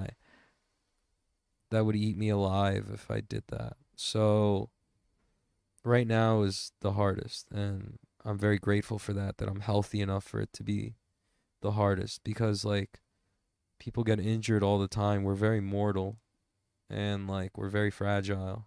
Like just people in general, like this doesn't last forever. So like I'm just very happy that I could even push myself to these limits, because like dude, even recently, like before my latest competition, I had probably upwards of like almost 30 days off because of I was coming off of Zapatero, and I had hurt my rib. Me and my friend Mike, me and my friend Gay Mike. He is that Queen Jitsu? Yeah, that's Queen Jitsu. So I met Mike then. Yeah. He's a really cool guy. Yeah, he seems really awesome, man. But me and him hurt our ribs during the tournament, and like I had to take like a week or two off, and then after that I couldn't really like train the same way. I would have to train in certain ways, and then right after that I got COVID for the first time. And dude, how'd that shit go? I've gotten that it shit before was too. fucking whack. I actually I survived the whole pandemic without getting it, like the first wave back in March or whatever when it first started. And actually, if you go back on my podcasts, I saw it coming. Like I was calling out like, hey, there's a virus in China, because I had just come back from Thailand, and my stepmom was like accusing me of having COVID, and I'm like, what the fuck is COVID? And she's like, there's a flu going around in Asia and you have it. And I'm like, I don't fucking have COVID. And then I looked into it, and then I was like on Reddit and like Instagram looking at like China sealing people within their houses. They would weld people's doors shut and stuff.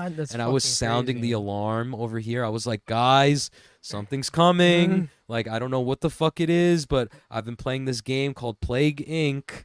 and it showed me what happens with viruses. I'm like, this is what's gonna happen. And I remember actually posting the slides that I posted like a year ago or whatever. I reposted them, and like I called pretty much what was gonna happen, where it was like, oh, there's this virus, it's gonna mutate, it's gonna infect all of us, and like, but yeah, I mean, it was crazy. I had COVID. So how long were you living in Thailand?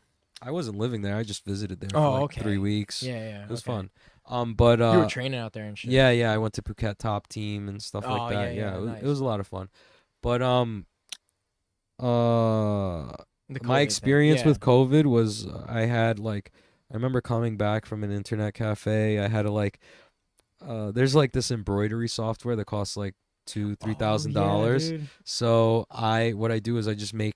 They actually have like a fingerprint on your computer, like the whatever the IP address or whatever the fuck or the MAC address. Yeah.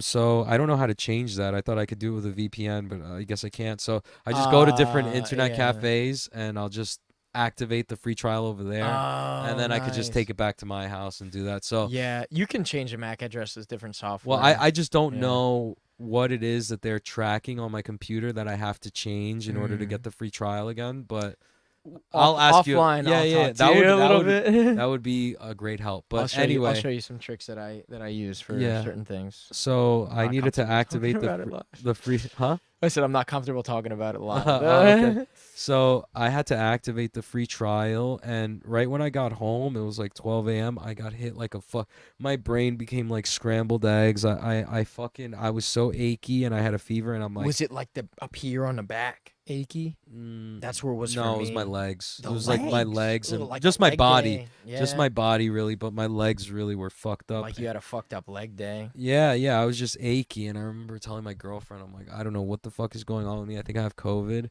And then the next day, the fever, and then it was fucked up because like I was sick for like 3 days, and then I was tapering off. Like I was starting to like no more fever anymore. And I remember I ordered a calzone with like buffalo chicken and like extra mozzarella cheese. I was just treating myself. I was like, like I'm sick. I just gotta like. Yeah. If I die, I need to die happy. Well, I just need to. I'm gonna fucking do. I'm gonna do whatever I want. Like I'm just treating myself right now, right? And I remember I took one fucking bite of the calzone and I couldn't taste anything, and I was like, I was like, is this hell? And I lost my urge to eat. I just immediately dropped like 8 pounds and it was just from not even caring to eat. And then I realized how linked my brain is to like the dopamine I get from like snacking and stuff. Yeah. And it was cool. That was really cool though, because like it showed me that I have the power to not snack. Yeah. And it's just literally I'm just in this like cycle of like, oh, like I just want a little snack because it feels nice. Like I don't need the snack. I don't need to eat as much. And it's like doing fucking acid for the first time. It's just you see your mind works in a different way without like you see you're capable of different things. Like your mind is like playing a trick on you, and you're like, oh, like if I have the wherewithal not to be snacking, it's not like it's gonna kill me. I'm just doing this because I'm a fucking caveman, you know. Like there's no other reason why. I don't need to snack. And like I lost like 8 pounds just not even caring to eat, and I would just eat vegetables and stuff because I couldn't taste shit anyway. I couldn't smell shit anyway, and like.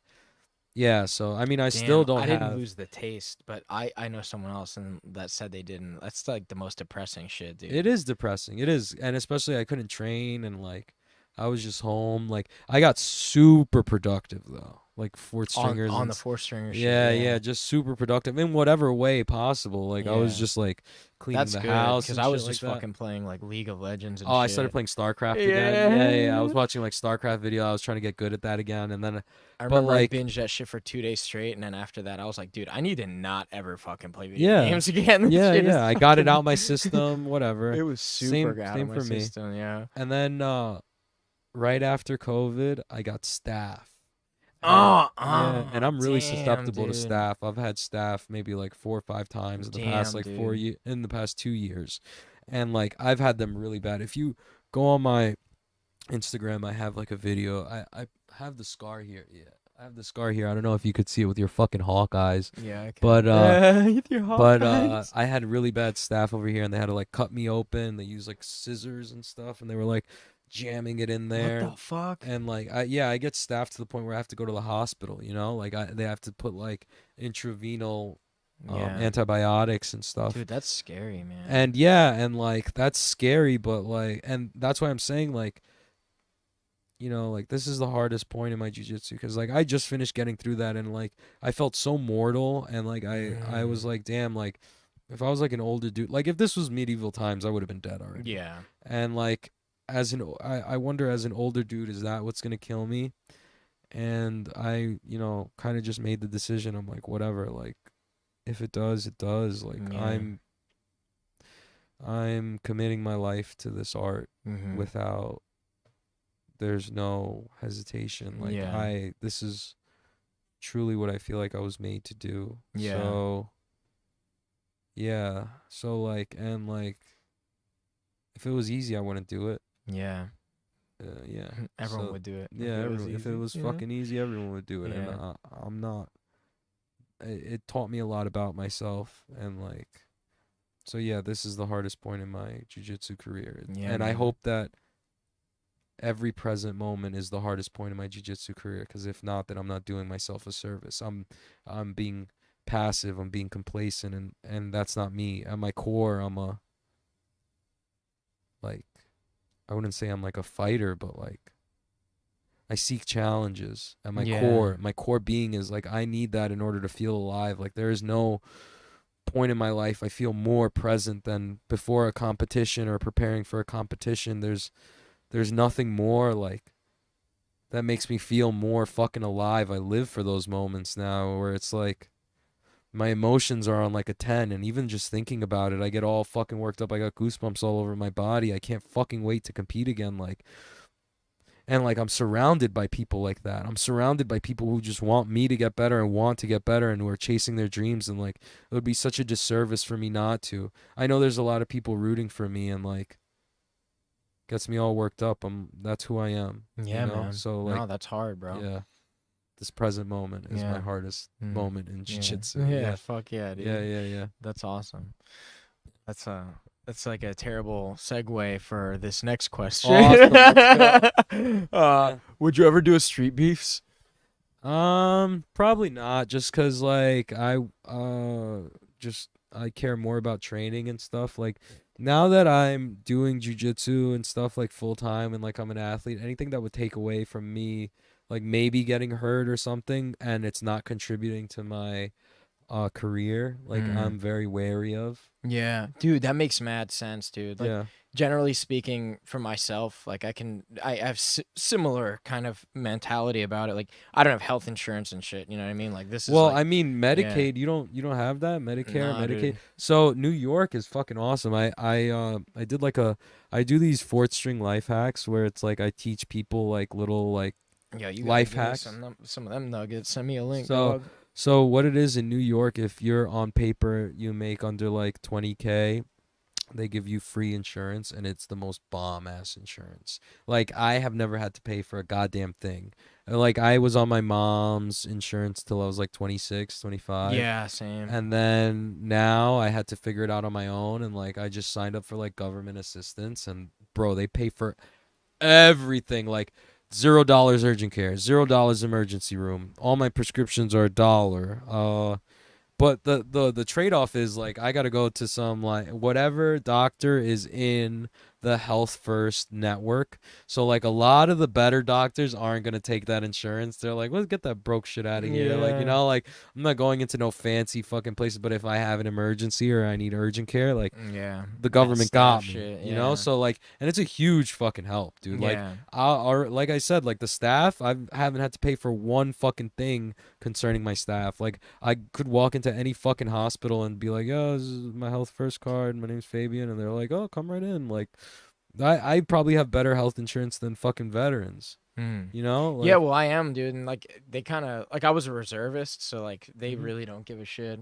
But yeah, I mean, I could probably look into some, but like I just feel like I haven't felt like and I'm an idiot because like I have gotten staff without having health insurance before. Mm-hmm. Well, not staff. I got impetigo. You know that one? Yeah. Yeah, fucking little flesh eating Yeah, fucking yeah, yeah. bullshit. That was a nightmare. I used to have a beard. I had to shave that shit off because it Why? was eating 'Cause my face. oh, It's fucking interesting. nightmare Yeah, shit. this stores bacteria and stuff Yeah, too. Like man. it's one of the worst things that you can Yeah, have. especially for jujitsu. Like you got to extra wash that motherfucker. Yeah, yeah, Yeah, yeah, for sure. but yeah. Anyway, like So wait, my so philosophy yeah. because of that is like when I like visit a training room like today, like like even when I like roll with you, like I was like, hey man, like I'm injured. Can you watch out for this? Like I Yeah. always make sure to mention like my What's going injuries, and on? even I'll ask people like, are you injured anywhere? Like, Yeah, I is there? do that. I do Yeah, that I too. Yeah, always do. yeah. Like especially in a new room. It's courteous. You It have a is. target on your Yeah. back in a new room, Yo, honestly. for sure, dude. And Yeah. like, and I usually I anticipate like some rooms like recognize me because like I've like Mhm. a diet jujitsu podcast. You know what I mean? Yeah. Like so people are like, oh, you're that fucking Brad guy. Yeah, yeah, right?" yeah. And it's like yeah, and then they're a fucking brown belt and they want to hurt me. You know what I mean? They're Yeah. like I want to say I tapped this Yeah. fucking bus guy. Yeah, yeah, You yeah. know, and it's cool because like, dude, I'll play mostly defensively. Like Mhm. I won't.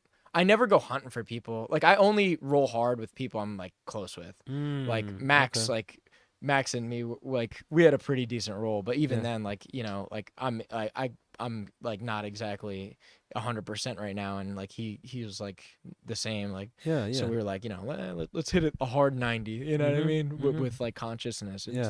It's a good way to be, man. Like you don't do any MMA stuff though? I used to, like, Yeah. sometimes, yeah, but like 2 months into it, I broke my nose.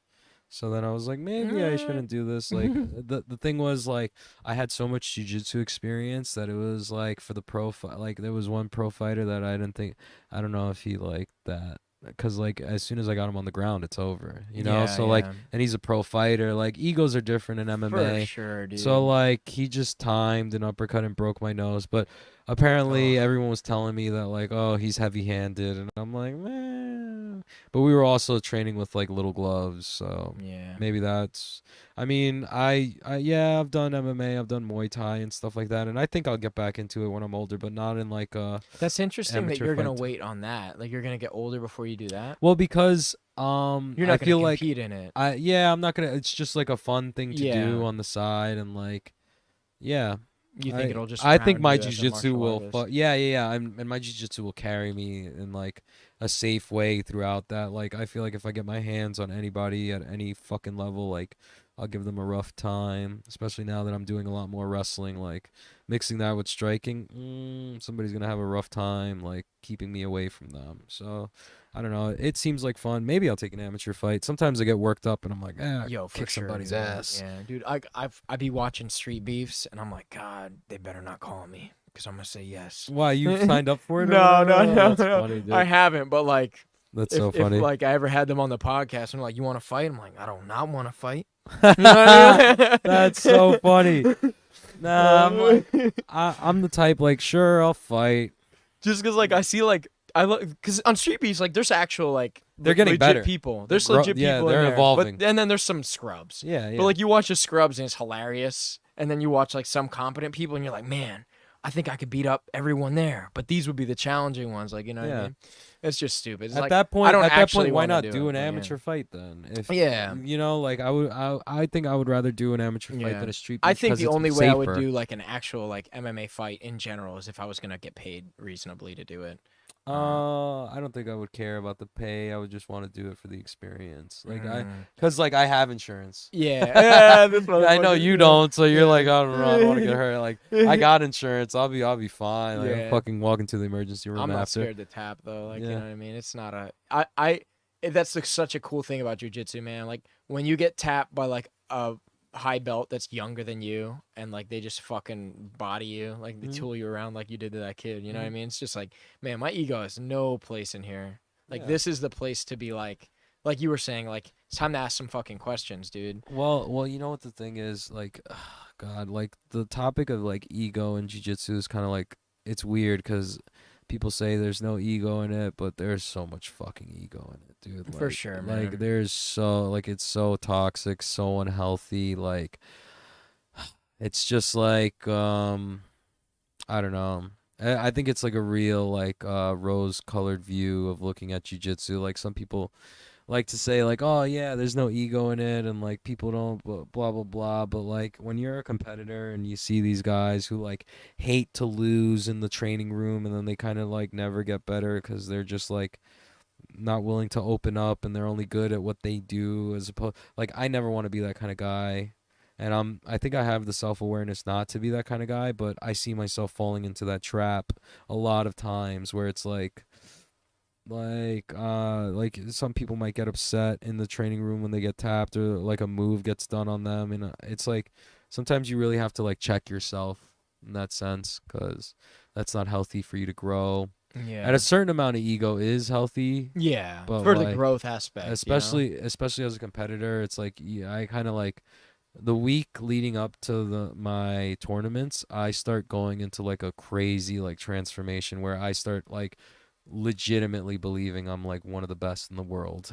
Yeah. And like, I'm very far off. I would say like I do not have any of the achievements for me to be thinking like that, but like it I helps. think it does, dude. It Like helps. I Yeah. can't say like I'm dissimilar from that, dude. Like I'm always thinking in terms of like I am about to manifest like the full potential of like the Yeah, warrior within kind yeah, of shit, yeah, dude. yeah, Like yeah. I Cool. definitely get ramped up super hard for competitions as well, Yeah. dude. I think it's only natural. Yeah, Like yeah. if you want to win, you need to fucking there's a monster in there and you need to fucking let that motherfucker out, dude. Yeah, yeah. But that's sick. So let me ask you a little bit about like the competition stuff, man. Like, is there any like match that you would like to do? Like maybe not a grudge match per se, Oh, but hell like yeah. yeah. So I signed up for ADCC a long time ago when I was like a fresh purple belt, and there was this fucking guy named Cole Franson who beat me, and he's like a really famous like Canadian black belt. And he just got tooled by one of the Rotolo brothers. He got buggy choked actually, which is Damn. fucking hilarious. But I would love to just run that match back. And it's not even, I don't have anything against the guy or anything like Yeah. that, but it's just a funny like thing in my head to have. Like there was this Canadian black belt who fucking beat me at ADCC trial. He didn't submit me or anything. He was very close, but like that's the guy I want to have to match against. I Mm. would love to run that shit back. Yeah. Yeah. Him. Yeah. Cole Franson. Cole Franson, you fucking Canadian bastard. You fucking maple syrup fuck. I will fuck your shit up, all right? It'll be fun. It'll be a fun match. Outstanding. Yeah. Outstanding. Yeah. Yeah, man. Fair enough. Fair enough. Is there a matchup you'd like to see? Is there a matchup I'd like to see?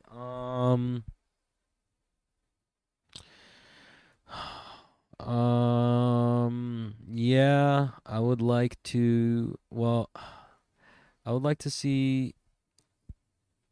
Okay, so I know it would be very inappropriate, but I would like to see like Eddie Cummings against John Calistine.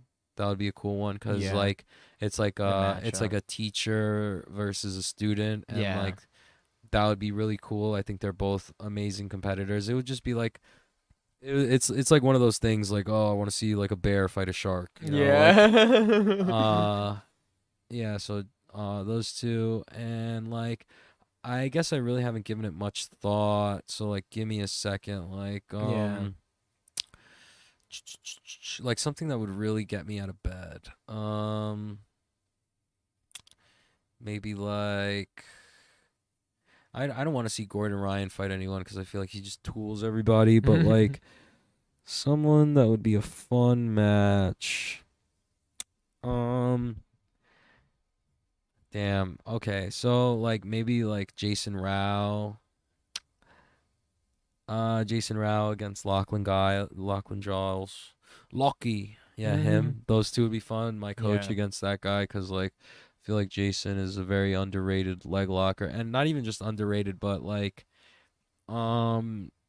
he hasn't had like the competition success to actually challenge these higher level guys like that, but just seeing him and like having like world class people visit the room and then watching him how he performs in the room, like I know he would be one of the best.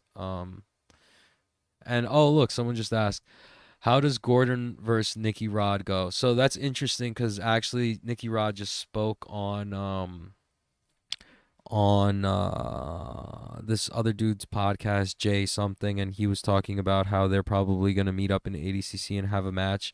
And like, okay, so it depends on the rule set. If we're talking about like a strictly sub only match, Gordon Ryan's winning because he just has more tools in his arsenal. Like he's actually submitting people as opposed to like Yeah. I don't think Nicky Rod has the experience right now to pull submissions off like that or at that level.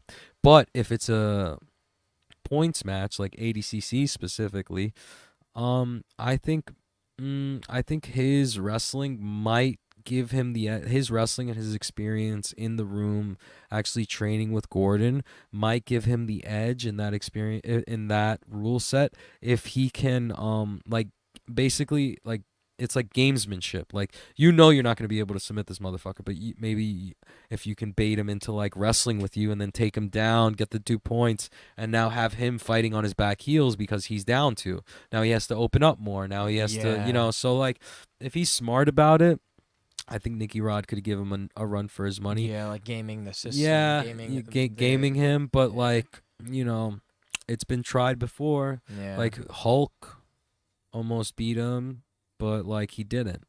So if anything, my money is always on Gordon. Yeah. Especially in that. I've actually rolled with Nicky Rod before, and dude, like it's crazy. Like he's so fucking fast. Yeah. Like he's just, like he was like pulling guard, and he was just like able to just like fucking snatch me like up on ankle my approach. pick. Yeah, and I was like, holy shit, dude, this is like, and he wasn't like trying crazy hard, you know what I mean? Yeah. But man, and he's one of those just guys. So intimidating. It's like, dude, if he actually tries, I'll be powder by the end of it. He's one of those guys that like he's got such big muscles that like I feel like I wouldn't even be able to grab a proper grip on his muscle. Like there's these fucking like guys with like huge muscles and like no fucking hair that like once they get sweaty, there's no gripping them. Yeah. There is literally no gripping them. It's just like I don't even know how I'm supposed to do jiu-jitsu against this fucking muscly eel. You're just a noodle. Yeah, you're like a fucking noodle. There's no body hair on you, and like there's nothing for me to grab a grip on. Like there's so many people like that in jiu-jitsu that are just like muscle bound freaks that like you can't grab them, and like their arms are just way too big for like my hand to fucking like get a good grip on them. So yeah, that's how I perceive him. But I've heard like, cause like I was in the Blue Basement before he was around, and then when he first started coming, and like I heard he would get heel hooked a lot by some of the lower belts and stuff that I knew.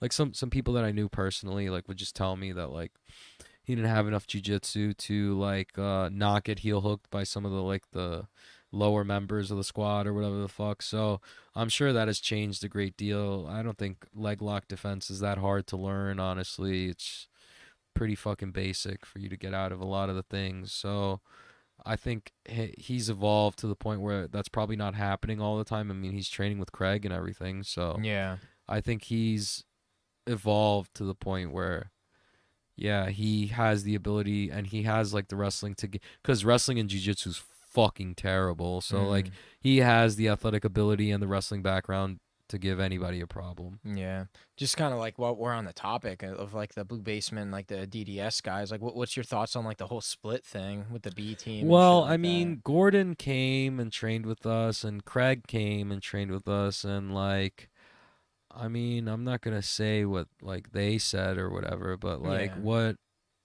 is out in public now.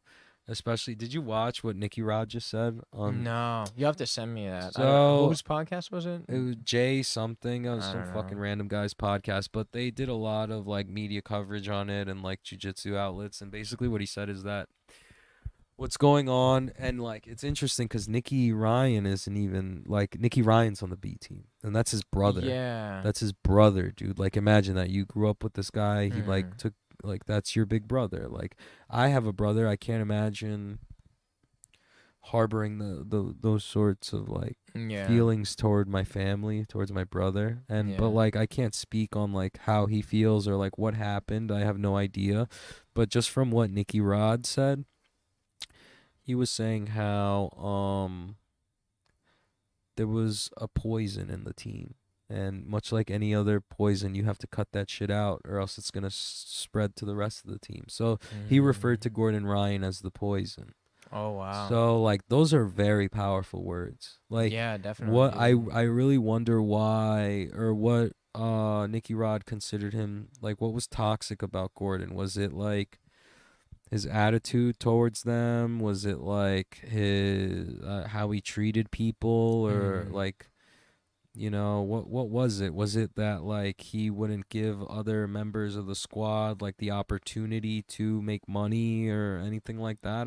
I really don't know what it was, Yeah, you can but only speculate. it's yeah. just me speculating and looking at like what's going on. It's like the team splits and your brother's not, and your brother doesn't have your back. It's really sad, honestly. Yeah. Like I don't know, but like it's just sad to me. Like those were their family, you know? I hope whatever they got going on, they can work it out, because Yeah. yeah, it's For just sure. sad.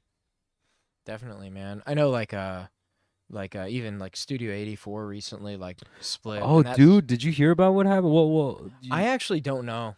okay, so Like I was kind of like I reached out to like Gaetano's the owner and like Jay was like the head okay, coach, what did you know I mean? Gaetano say? Well, dude, I poked a little bit because I'm like, dude, like what's going on? Yeah, Like, yeah. you know what I mean? Interesting.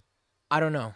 What And do you like mean? I He didn't. didn't say anything? Well, he was like, I only know what he posted on like Instagram, which was what like, did he post? He's he- a private page, so I don't know. Oh, I didn't know that, but I'll say like and pardon if I'm recalling this inaccurately, but it basically just had this big thing where he's um, like it's not a money thing. It's just like this chapter of like his life with jujitsu is just over. He's just And fucking bored. well, dude, I don't know what it is, man. And like I won't say who said this, but apparently like there's some bad blood between some people in there, and because Who? I'm friends with I'm friends with so many of those guys that I didn't want to know. I didn't want to like keep poking because like that's kind of rude too.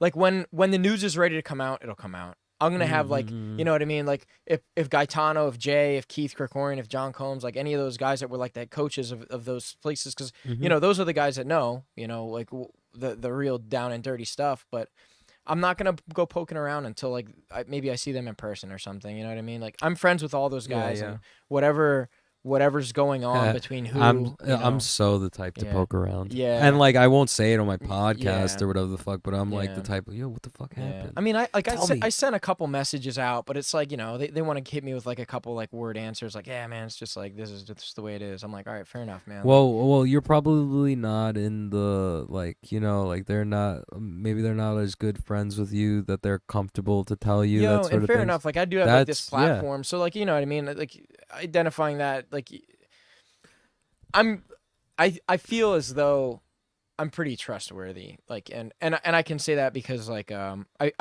I go out of my way to prove myself, like my loyalty and things like this. Like I actually had a key to Studio 84 for a while. Oh shit. Yeah, because like I was like in that area and like I was like I filmed one of Rob Deagle's instructionals there and like I was doing like podcasts in there before the bus thing was here and like Gaetano. Was that your main gym you trained at or something? No. It was just like they were really warm to me. You know what I mean? shit. Jay, Gaetano, like John. Like How long were you like cool with all of them for? well, so the gym opened during COVID, right? And that's when I started really taking my jujitsu journey seriously. Like Cool. you know, like I was a casual. I was a filthy goddamn casual Uh-huh. before, and even now, like I'm not gonna be a fucking world breaker anytime soon, and I don't plan to be. This is just therapy. You know what I mean? I Okay. just love the art. Uh-huh. I have a lot of respect for the people who are high level in this community, Uh-huh. and the fact that they even let me in their room and train with me at all is a blessing. You know, and Yeah. that's the way I look at it. But yeah, man, just like all those guys have always been very, very kind to me, and it's a real shame. Like when I heard the news, it was really heartbreaking because I did consider it like almost like a second home. Like a lot of gyms are like that with me. Like there's certain groups of guys that are I can trust them. Like I can go pretty hard with them. Like I said, like when I visit a gym, I'm not trying to go crazy, but like that was a room where like like Steve Joachim is such a great dude as well. Like I love those guys, man, and it's a real shame what happened. And whenever they're ready to like talk about the news, like my platform's always here, and like I hope they know that. I do know, like, however, like I don't know if you heard, but the Hive is taking over their Cream Ridge location. That's like a publicly announced thing. Did you Mhm. hear about that? No. Chris Noonan's gym, the Hive. No. They're taking over the Studio 84 Cool. location. What's I'm actually happening to planning, Keith? huh? Poor guy. I said, what's happening to Keith? Poor guy. Dude, I don't Keith and even. Combs just fucking moved out Yeah. here, and then now they're getting like fucking fucked because they got to move back home to like their Yeah. parents and shit. I'd imagine. Like, Yeah. holy shit. Like, Well, it's crazy poor because Keith. I was, yeah, man. Like, and I had Keith on the show, and I was actually in discussions with Keith about filming an instructional for him because Mhm. like I've done that for multiple people. And yeah, man, it's a shame. I remember like texting, like, you know, like I said, I reached out to all of them, Yeah. like, you know, like kind of like lightheartedly, like, hey, like I'm Mhm. really sorry to hear about this, you know, without prodding too much. Yeah. I'm like, you know, like if you ever need anything, like I'm here for you, kind Mhm. of thing. And he's like, yeah, man, like I guess we'll have to postpone that instructional for now, haha, kind of thing, you know. Mhm. And then I don't poke, like I said, man, like I like to talk about That's deep so shit his in person. personality to say something like that. That's so Yeah. funny. Yeah. Yeah. But yeah, and then even like John, I was planning on having John Combs on the show as well. And But from what I yeah. heard through the grapevine was Yeah. that Gaetano or whatever just got bored. yeah. And like he just really didn't feel like doing it anymore. Yeah. So Well, like he does have like $1 million like landscaping business. yeah, where that's he what I'm builds, saying. Like you he's know- literally just bored of it. Yeah. Like and like it would make sense if he's bored and then like he's like, I don't want to do this jujitsu shit Yeah. anymore, and he's like, I'm done with this chapter in my life. Yeah. But then it comes at the cost of all these like yeah. other people, like actual people, like these are their lives that you're kind of fucking with, Yeah. you know? Like if you have this $1 million landscaping business, how Yeah. much does it take out of you to just fucking have the gym up and running and like be like a satellite owner or whatever? But like Yeah. honestly, I didn't know that there was, I mean, it makes sense that there was bad blood or whatever, but like yeah, like I said, that's just like a rumor I heard, and I don't Yeah. know who it's between. Mhm. Like I said, I didn't prod. I just kind of like generally was like, was it like a bad blood thing that like caused this to happen, like just to one of the guys? And they said, yeah, but I don't want to talk about it. And I'm like, dude, fair enough. I'm not gonna poke. yeah. I respect people's like, you know, makes sense. privacy. You know what Yeah, I mean? yeah. I don't like to talk about some things about me. You know what I mean? Like, Yeah, sure. like when people bring up the dead hookers, I always go, Stay away from the shoe rack. But yeah, man, it's a shame. It's a shame because I really did like that spot. And, That's cool. I didn't know you were so embedded into it. yeah. That's cool. I mean, dude, like if you know, like if you guys here were like, yo, like fucking park the bus here and like fucking use our shower and Mhm. like, you know, we'll take care of you. Like I'm gonna like be really grateful and like I'm gonna like Yeah. for Studio 84, like I was trying to like, you know, help them with like like, you know, whatever film jobs they needed, like, you know what I mean? Like I did their commercial for the first Emerald City and everything, Mhm. you know. That's cool. But yeah, man, like anyone who's like kind to me, like I tend to like, you know, I want to like kind of like you were saying, like the rising tide raises all ships. So, like if you're gonna give me like a little home base where I get to kind of like interview some of your people and like Mhm. you know, like I get to like share your followers, you get to share my followers, and we get to Mhm. have this like thing. Like I love to just build connections with people. Yeah. You know, like Yeah. you know, maybe I'm a purple belt in jiu-jitsu, but like I like to think I'm like pretty high brown belt and like being a personality, you know what I mean? That's funny. Yeah. It's funny, like you were saying, like you can use like jiu-jitsu as like a litmus test in other things because of the like the broadness or whatever. Mhm. Like that I kind of want to watch this back to hear what you said and you know like Yeah. jot that in my notebook. Mm-hmm. That was a good It's nugget. like if you know the way broadly, you see it in all things. yeah. Yeah. That's deep, man. That runs It's deep. Musashi Miyamoto Mm. said that. He's like supposed to be a really famous martial artist. I think he wrote the book of 7 Rings or whatever the fuck. But yeah, it's Yeah, cool. That's sick. Yeah. Good shit, man. Well, yo, let's talk about some shenanigans now. We've been talking about like jujitsu and depressing shit. Really, I feel like this has been a fun fucking podcast. It has been fun, Yeah. dude. You've given. I don't think it been a was fun depressing guest. really at all. I think well, it I was- mean, I'm yeah. depressed about studio, I guess. Yeah. But yeah, man. Let's. What about like what's coming up for like the future, like for the 4-stringers thing, and like how did you come up with like I saw you're running like I looked at your website and like I see you're running Shopify and shit like that. Yeah. Like, how did you start like the branding and like doing the equipment? Like who's manufacturing your gear and like how much did it cost to start that shit up? Like if you're comfortable to Oh yeah, disclosing no, that. I don't I'm care. curious because like I kind of like you know what Redbubble is?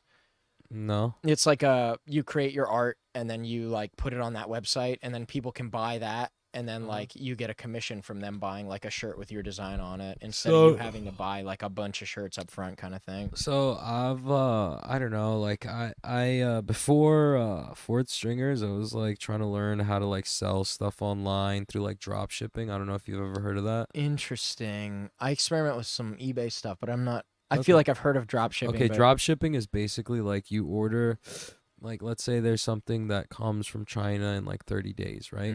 But it only costs like $5. And then you make a nice website and then you sell it for $30 because like you've got proper branding and you've got like a nice website and you have like a funnel, like a sales funnel or whatever. You've got great marketing.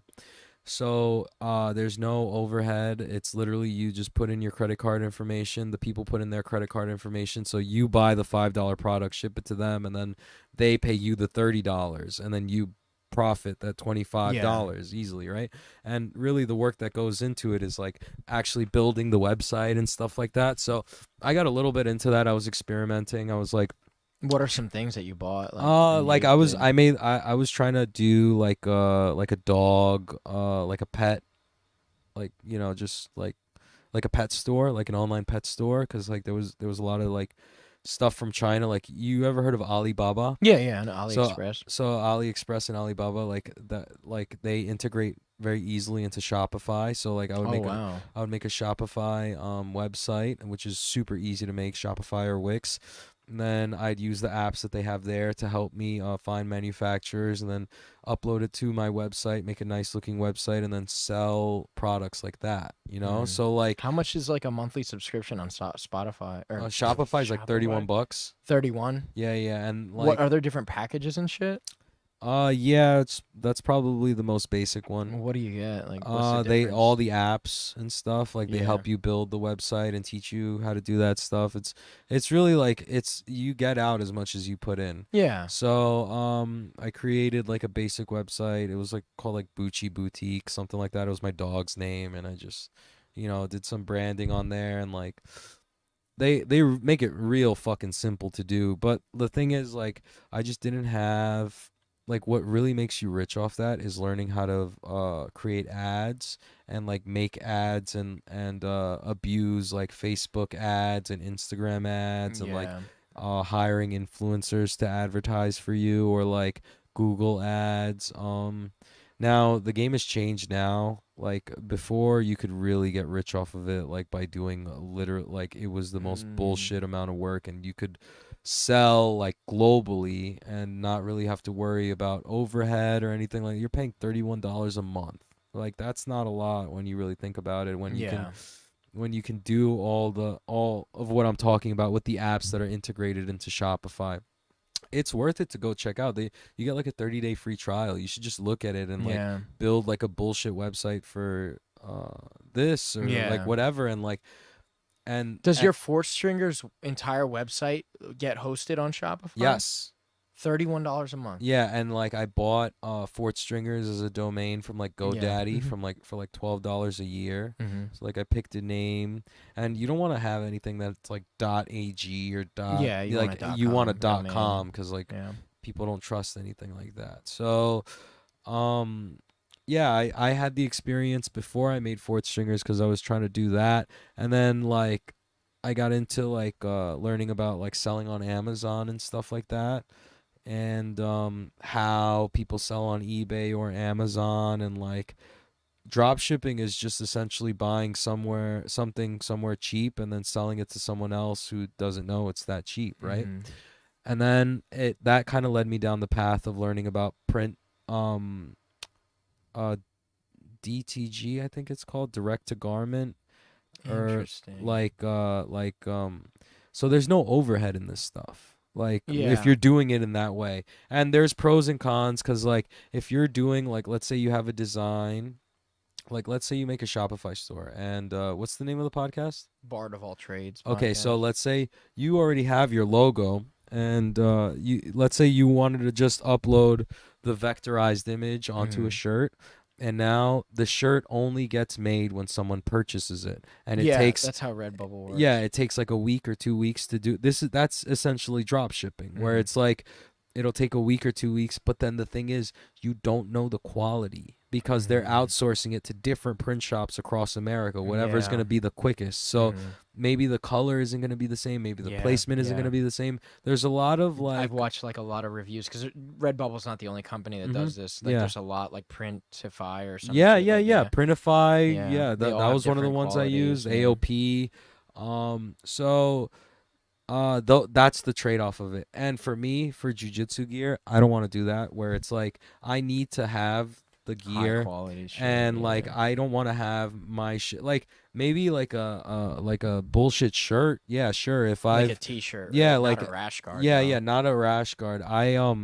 So what I would do is like I would buy a sample of it, see how it comes out, see what the quality of the shirt I'm selling is, and then see if I'm comfortable or not selling that brand of, because like essentially like all the print shops have the same brand shirt, it's just how they print is going to be different. So if I like the brand of shirt that they're using, then that's what I'm going to use, you know, and I'll be comfortable with selling that on my website. I've done a couple shirts like that. I'm really not a huge fan of it.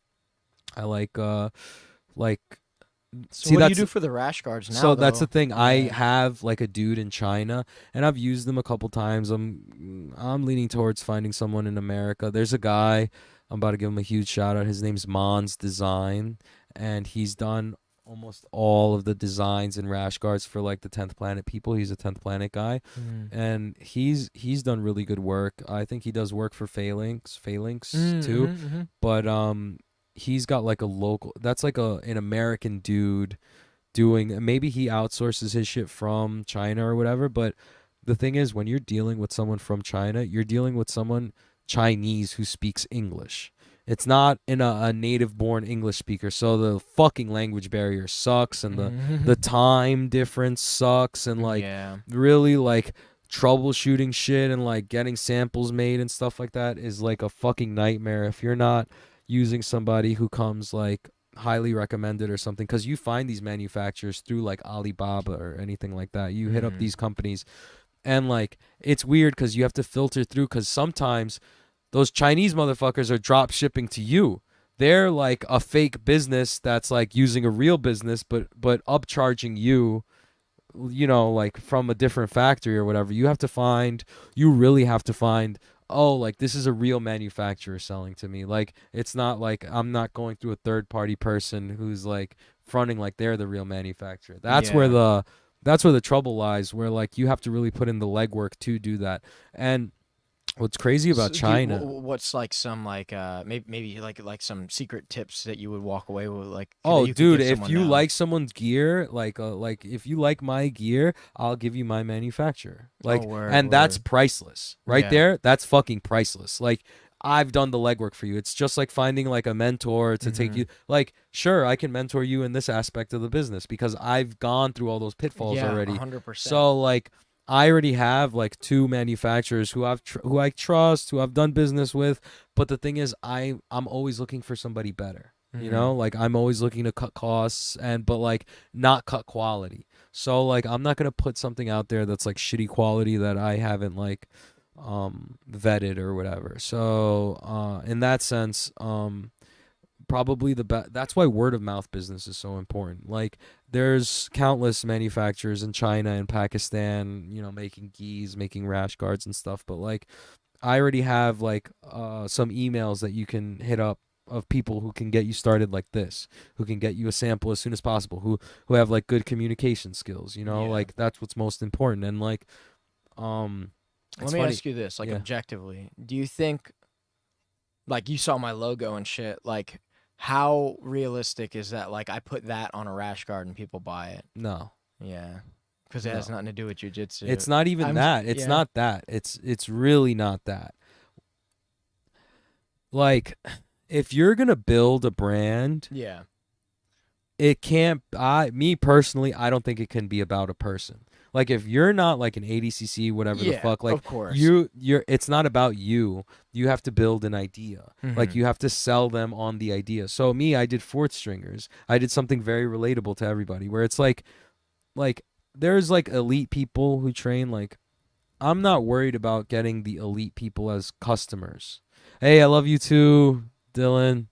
D-boy. Hey, yeah, D-boy's literally Yeah, the reason D-boy, I yeah. DM'd you, bro. Thanks, D-boy. Like initially, Yeah, and then like I appreciate it. decided like episode 69 was gonna be it. D-boy, Definitely. listen to the earlier parts of this podcast. It's way more entertaining. He's asking me about business now. I'm helping him with that. But what was I saying?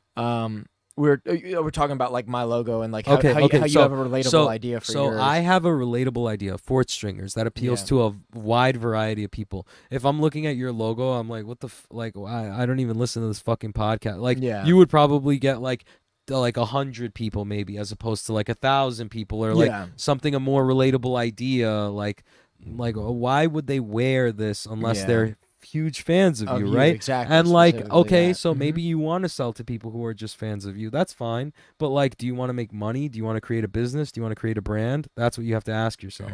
So you have to do something that appeals to a lot of people, where it's not like, yeah, like, you know, and also have like a cool fucking logo that's not like, you don't want to pigeonhole yourself Of into course, like, yeah. oh, I'm the fucking musician, jiu-jitsu guy. Like, I feel like here's that's a not microphone. pigeonholing myself no, already, though. You know what I but mean? like, Just because I have like such this huge blanket.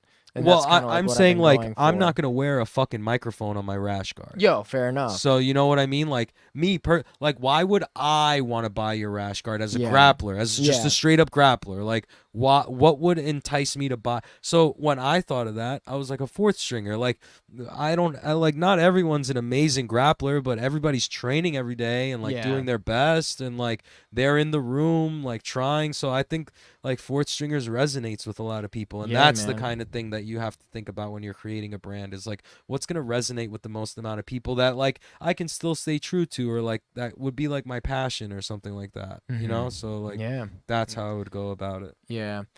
I had a couple ideas, like just like while we're on the topic, like I had some ideas for doing like I want to do like sort of like album art rash guards, like maybe like that would That be would like be a cool cool. idea. But That would like be I need the cool. music like on paper and like released on like SoundCloud and Bandcamp. Well, and even shit if you're first. talking about like repurposing like a fucking Nirvana album and putting Yeah. like a fucking gi on that baby or Oh, some shit like that. that's cheating. You know what I mean? Like, dude, like, just if that's what your niche is or whatever, and then you Yeah. want yeah, like that would be good. Like, Yeah. that has like unlimited potential right there. Mhm. All right, you already have all the basics of the album art. You go on Fiverr, you hire some cheap fucking guy from Indonesia who has like great art skills to like, okay, I need you to put a gi on I this. DM'd you a while back, like you were looking for like Filipino guys that were like assistants. Yeah. Yeah, dude. Yeah, virtual that's- assistants. Yeah, dude. I got that idea from actually doing like, if I had too many like little tasks, like, oh, I need to like put tracking numbers on all these orders or stuff like that, like that's where you get a Filipino fucking assistant to do that sort of Yeah. stuff, you know? If I wanted somebody to like, it's just clerical shit. You pay them like, literally you pay them like fucking $2 an hour and they'll do everything for you, because like it's also not really brain taxing work, so you could give it to somebody who's got English as a second language and who can do this work. Like, it's not like I'm paying them like, oh, you have to sit in front of the computer for the full hour. If you could bang this out in fucking 5 minutes, do it, you know? Like, so, you know, they get something out of it, I get something out of it, like I get to use my time more efficiently. How much is your time worth? 100%. How much is your time worth? Is it worth it to outsource this sort of shit? Like, I have an intern now. This is one of the best things that could have happened to me, because I feel such a responsibility to make this business grow, because I want to pay him. You know, like I pay him whatever I can. Like, I set like goals for us to hit and stuff, and like I'll pay for his plane tickets to go places. I'll do these things. I'll like help him in like jiu-jitsu or whatever the fuck it is, but like monetarily I want to pay this kid. I want to develop him. Like, I've gone above and beyond for him to have the opportunity to like express himself creatively in fourth stringers and in whatever way. Like, I felt like I've opened a lot of doors for him just by doing that, giving him the confidence in order to like establish a portfolio and then start branching out to other people, having me recommend him to like my high level grappler friends and stuff like that. So Dude, like, that's awesome. Man. yeah. Yeah, dude, that's fucking sick, dude. I love to hear like an underdog success story shit kind of shit too. Yeah. So is this what you like make your living doing? Like you have this business, obviously you do the seminars as well, so make sure you hit my man's up, ladies and gentlemen. I mean, before COVID, I was working. I would do like 40 hours on the weekend, doing like 12-hour fucking shifts as security, like at this event space, and then Corona hit, and then I got to hop on unemployment for a while, and then pretty much I just started selling stuff I do a lot of things for money, dude, because in New York, like, is such a expensive fucking place to live For that sure. I can't just do one thing. Like, I got my fucking real estate license. I fucking I believe it or not, like, I have like a hookup for like purple mattresses. I sell those at a ridiculous, like, I can buy them at a great price, and then I sell them to my friends at a really discounted price, and like, I've made great money doing that. Like, just privates, seminars, whatever I can do. This is not an easy life to sustain if you're not doing literally everything you can to make money. In whatever way I can, like, whore myself out to make money, I'm doing that. And that's all for the goal of improving myself and like chasing this dream. Like, hopefully one day I can make money off of just having a big name in jiu-jitsu, but like, it's really like it's so like encouraging to me, because like you look at your life from like a realistic perspective, like you were saying, like, you know, you consider yourself like one of the best in the world when you're like ramping up for comp. But then you also have this realistic, balanced perspective, like, that you can like step back and say, like, you know, like, I'm the fourth stringer kind of thing, you know what I mean? I'm not the best in the room, I'm just, you know, pretty fucking good, like, you know what I mean? And I've seen like you perform incredibly, like when I have seen you compete, it's fucking awesome. But like, it's making me kind of like, one of the things like I've been so hesitant to do that I feel like would give me like I really like to teach. So like, like things. And I used to teach like guitar, like, to students back in like my hometown back in the day. And I think like it would be so cool to teach people like on the road guitar shit, like even in here. Like, imagine if you had like a guitar and I'm here, but dude, like, I have like no confidence. Like, even though like, but why? Yeah, dude, okay. but, So no, but it's I like, understand. yeah, I you know what I understand. mean? Yes. Because like, I understand. why I take a should have lesson asked from why. you, fucking bus guy? You know what I mean? Well, because you've got the proper branding and marketing, and like, a lot of people, you'd be surprised how shitty people are, and they need like basics. Basics is the most important thing. Like, Yeah. Do you think that's where most of your money comes from? yeah, the just privates, teaching the basics? basics, like, or teaching something that you're good at, because people will seek you out if they see value in you. Yeah. So like, maybe it's like a riff you play that like catches their attention, and they're like, oh, I want Like to on learn something Instagram from or this guy. something. Yeah. And it's just proper promotion of yourself. Like, you don't. And like, another thing is like failing forward. So like, I'm a big proponent of that. Like, I didn't come into fucking Shopify or Ford Stringers or anything or jiu-jitsu. I didn't know shit. I'm just very comfortable with failing forward. Like, I will and jiu-jitsu's taught me that too, is just like, if I look like a fucking idiot doing it, whatever, I'm getting better as I do it. Like, wrestling now, I fucking suck at wrestling, but I'm trying. I'm like, one day I pull off a lot of moves, and then it all starts clicking. But like, Shopify, Fort Stringers, like, maybe I come out with a great design. Like, I came out with these fucking gay pride rash guards that sold out immediately. And I was so proud of that. I'm like, I do have it in me to be a good designer. I have great ideas. I just have to go out there and fail forward. And like, it's okay to fuck up. It's okay for me to have stocks of rash guard that I haven't fucking sold yet. That's fine. I don't give a fuck, because I'm doing what I love. I'm doing what I'm passionate about, and it's fun. Like, I'm still having fun with all this shit. Like, if that's what you want to do, do it and fail forward and see what it feels like, and see if it's something you want to keep pursuing. And if it's not, do something else. Who the fuck cares? It's your life, you know? Like, so I think that like hesitancy is one of the worst things that could happen to a person. That will stunt your dreams, that will keep you in the same place the rest of your fucking life. That will have you become a what if motherfucker. Like, you know, oh, what if I did that? What if I did this? What if cut that shit out, dude. Like, fail forward, you know? Just keep trying. I made a post. It really hit me, because like, I was about to go to California to compete, and I said, like, I want to be known as the guy who tried. Like, I want to be known as that motherfucker who like really tried. And I'm not talking about like, I gave it a shot. I'm talking about like the vulnerable try that like eats you alive if you don't succeed. Like, I want to be the guy who like went out there and gave it his best no matter what. Like, even if I'm injured or even whatever the fuck situation I may be in, I gave it my best shot. And like, let that be in all things, not just in jiu-jitsu, but in like my business, in my everything. I read a book one time when I was like younger. I think it was Rich Dad Poor Dad or some shit like that. I don't know. But it was like, it's fine. Like, you're gonna go broke a bunch of times when you're in like your 20s and stuff like that, and like your 30s. You're not gonna have it all figured out, but it's fine, because now is the time to start experimenting, because you don't want to be an older guy taking the safe route and like being like, oh, what could have been? What if I did that? What if I did this? Nah, I don't have very many what ifs in my life. Yeah. I'm with that, man, and I feel the same way. And that's it. You ever hear that, like, you're the average of the 5 people you spend the most time with thing? Yeah. And dude, that like kind of to your earlier point about like seeking out mastery, like, and like a mentor. Like, I always look for like the best people to train with, and even like to surround myself with. Like, and I'm very careful about not spending too much time around people who are like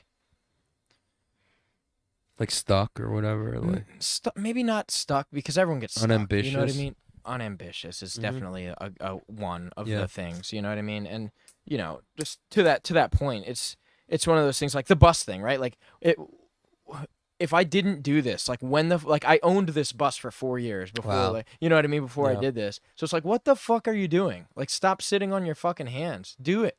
Like, you just lost your fucking job. When else are you gonna fucking do this? Yeah. So Yeah. I looked in the mirror and like was able to do that. But even now, like, I'm really trying to start taking like the musical journey part of like my life. That's awesome. Going, you know what I mean? Yeah. And that's kind of why like I put this challenge together, and I'm trying to like start recording more and everything. Like, I even want to start like it's a good thing that I'm like really like technical, and like I worked in like the IT field and things like that, because dude, figuring out how to get this mixer to work with my recording software was a fucking nightmare. Like, really? It was, yeah, just because this is designed for podcasting, not for recording music. Oh, really? You know what I mean? Oh. So to have like outputs that have like the click track, like the bop, boom, boom, boom, bop, you know what I mean? That thing, the metronome. I didn't even remember what the fuck it was called. But yeah, like to figure out how to get that piped into my ears when like my PA is just playing like what the guitar's doing, like figuring out how to route that shit so that like I wasn't sending double signals to shit. Oh, dude, it was a pain. So I'm actually planning on doing like a little tutorial on that. I should get like 20 views. Yeah. No, nice. Dude, and like as long as you keep doing stuff that like interests you and you're passionate about, you're gonna create a very organic following that like really fucks with you. Like, Fort Stringers has always been just like, it's been so organic for me to grow it, and like I have people who just really like me for me, and like I don't know if that's gonna get me anywhere in life, but it's just nice to have now, and like have people come up to me and be like, hey, you're awesome, and like I'm not presenting anything but me. Like it's very much me when I'm recording my podcasts or like anything, like my Instagram and stuff like that. I'm very much me on all those platforms. I think that comes from like formulating such a internet personality when I was a kid, just playing thousands of hours of video games. I was very comfortable being online and being myself online. Yeah. And like I took that into my social media, and like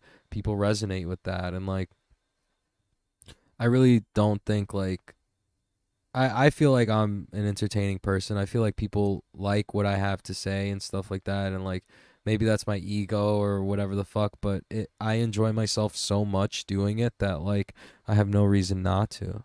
So like the following that I'm getting, the people that I don't know, I don't know, it's just a lot of fun. And like as long as I keep doing shit that's fun for me and I'm enjoying myself, why not? Yeah. I think like something that happened to me I'm trying to see how I can say this with tact. Something that happened with me like around the time like I guess COVID happened, is like If it's about your ex, no, I'm kidding. I'm kidding. I'm kidding. Oh shit. But fucking dickhead. No, like, but it's like, dude, like I was fucking falling apart like mentally. Like I stopped like I didn't want to like so COVID hit and like I was like I would perform pretty regularly. I was in a band at that time too, a different band, and like music was a big part of my life. And like just I want to use music as an example because it's like it's the main one. Yeah. Like, honestly. And like I couldn't perform anymore because fucking bars weren't like Yeah. I remember COVID canceled like I'm in like a Celtic I was in a Celtic band at the time, and like we always like get fucking we have the biggest banger of a show that we have. Sorry. Yeah, no problem. Don't worry about The biggest banger of a show that we have is like on St. Patty's Day. You know what I mean? Because we do like some Irish ass shit, stuff like that. And like I was super mad at COVID then, and I'm like, oh my god, it like canceled the show. And then like I started seeing like, oh, this is actually a real thing. And then yeah, dude, it just fucked me up because I stopped playing guitar for like months. Oh shit. Like, dude, I wouldn't even touch it. It's like, why? Why? What's the point? What's the Yeah, point? where's your- Because my yeah. passion is performing. You know what I mean? Like I like to be Oh, that's vulnerable cool. in front of people. Yeah, you know yeah, what I mean? You know what I mean? Like even like the songs that I post on Instagram, like, dude, like it took me forever to like be able to watch like. It's easy for me to watch myself do jujitsu and lose, but dude, it's so hard for me to watch myself perform, even if I'm doing like a good job to like anyone else's ears. Like I hear micro mistakes, and I'm like, God, I'm fucking garbage, dude. You know what I mean? Like I don't know why I'm so much more critical about my musical self than I am my jujitsu. Like, well, because you with care other about things. it more. Yeah. Just seems pretty obvious. Yeah, Yeah. you fucking care about that way Yeah. more than you do about jujitsu. Like Yeah. jujitsu is fun for you. This is like something that's like your life or what, or like Yeah. it It's feels what like I an want it to be. identity. Yeah, Like this is yeah. a part of your identity more so than jujitsu is. Yeah. So that I mean Yeah. that's what it seems like. Yeah. And like it took me a long time to like come back to it. And then once I did, like, you know, it's funny, like what are we going on? What? It looks like maybe a Wi-Fi issue. It's a good thing if this part of it's fucked up, I'll just re-upload it. I'm recording it as we're Okay. like streaming. Okay. I was prepared for this. But yeah, like once I came back to like jujitsu is what helped me come back to like guitar. Like I remember cool. like coming into the room, like I was training in the BBC, the Black Basement crew, like Yeah, Rob yeah. and Max and like Matt Devori and that crew, and those guys just like being in a room with guys who took something so seriously was so like magical to my own mind. You know what I mean? Like, cause it was like, fuck, dude, like these guys are getting after it. Like I need to do that. And then I started like coming back to music. So I really want to make that like a huge part of my thing. But then at the same time, like I like my desire to post shit is like so wacky. Like I want to be like, oh, I could do a hacking tutorial, like how I hack McDonald's Wi-Fi on my bus. Like, but it's like, you know, who the fuck's gonna watch that and stuff? Yeah, you know? yeah. And then like I think of like, oh man, like this would be a cool like music tutorial. But then I'm like, oh fuck, like there's 3 better ones. Like, but maybe other people don't know it, and my followers want to see me do it. So like I have these like wolves inside of me that are like a fucking nightmare, dude. I hate it. I think most like, of the time I just do shit though, and that's what the Yeah. bus is, dude. It's like I'm forcing myself to be uncomfortable, so we need to grow. Yeah. We need to adapt every single day. Yeah. I think like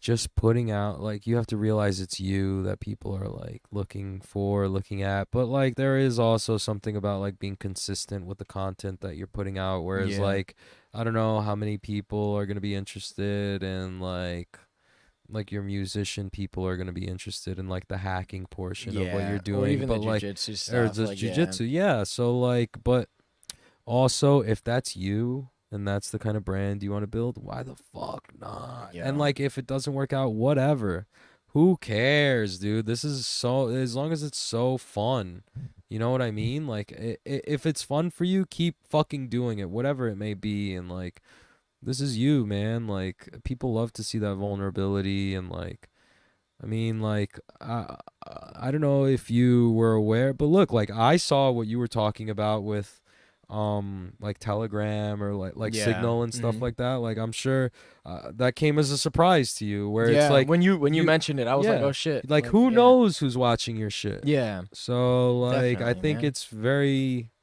like worth it to put everything out there, and like you'd be surprised like who watches your shit and who pays attention and stuff, and like all it is just consistency and content. And like there's like a saying like, oh, no publicity is bad publicity or whatever. That you know, you could like reformulate that and be like, no content is bad content, because like you're putting out content, you're there, you're still in like you're still in it, you know. And like you're just gonna get better the more you do stuff like that, and you're gonna see what works, what doesn't work, and stuff like that. Like and like if you feel like doing it, do it. And that's definitely something I've been like trying to do, like even like dopamine reward system shit. Like I'll try to like only like play video games if I got mad productive shit done during the day. You know what I mean? Like, oh man, like we edited 2 videos and shit. Now we're playing League till fucking 4 a.m.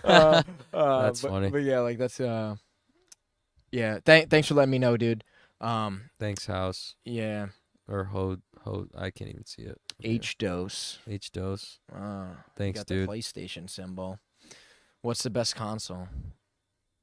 Xbox 360.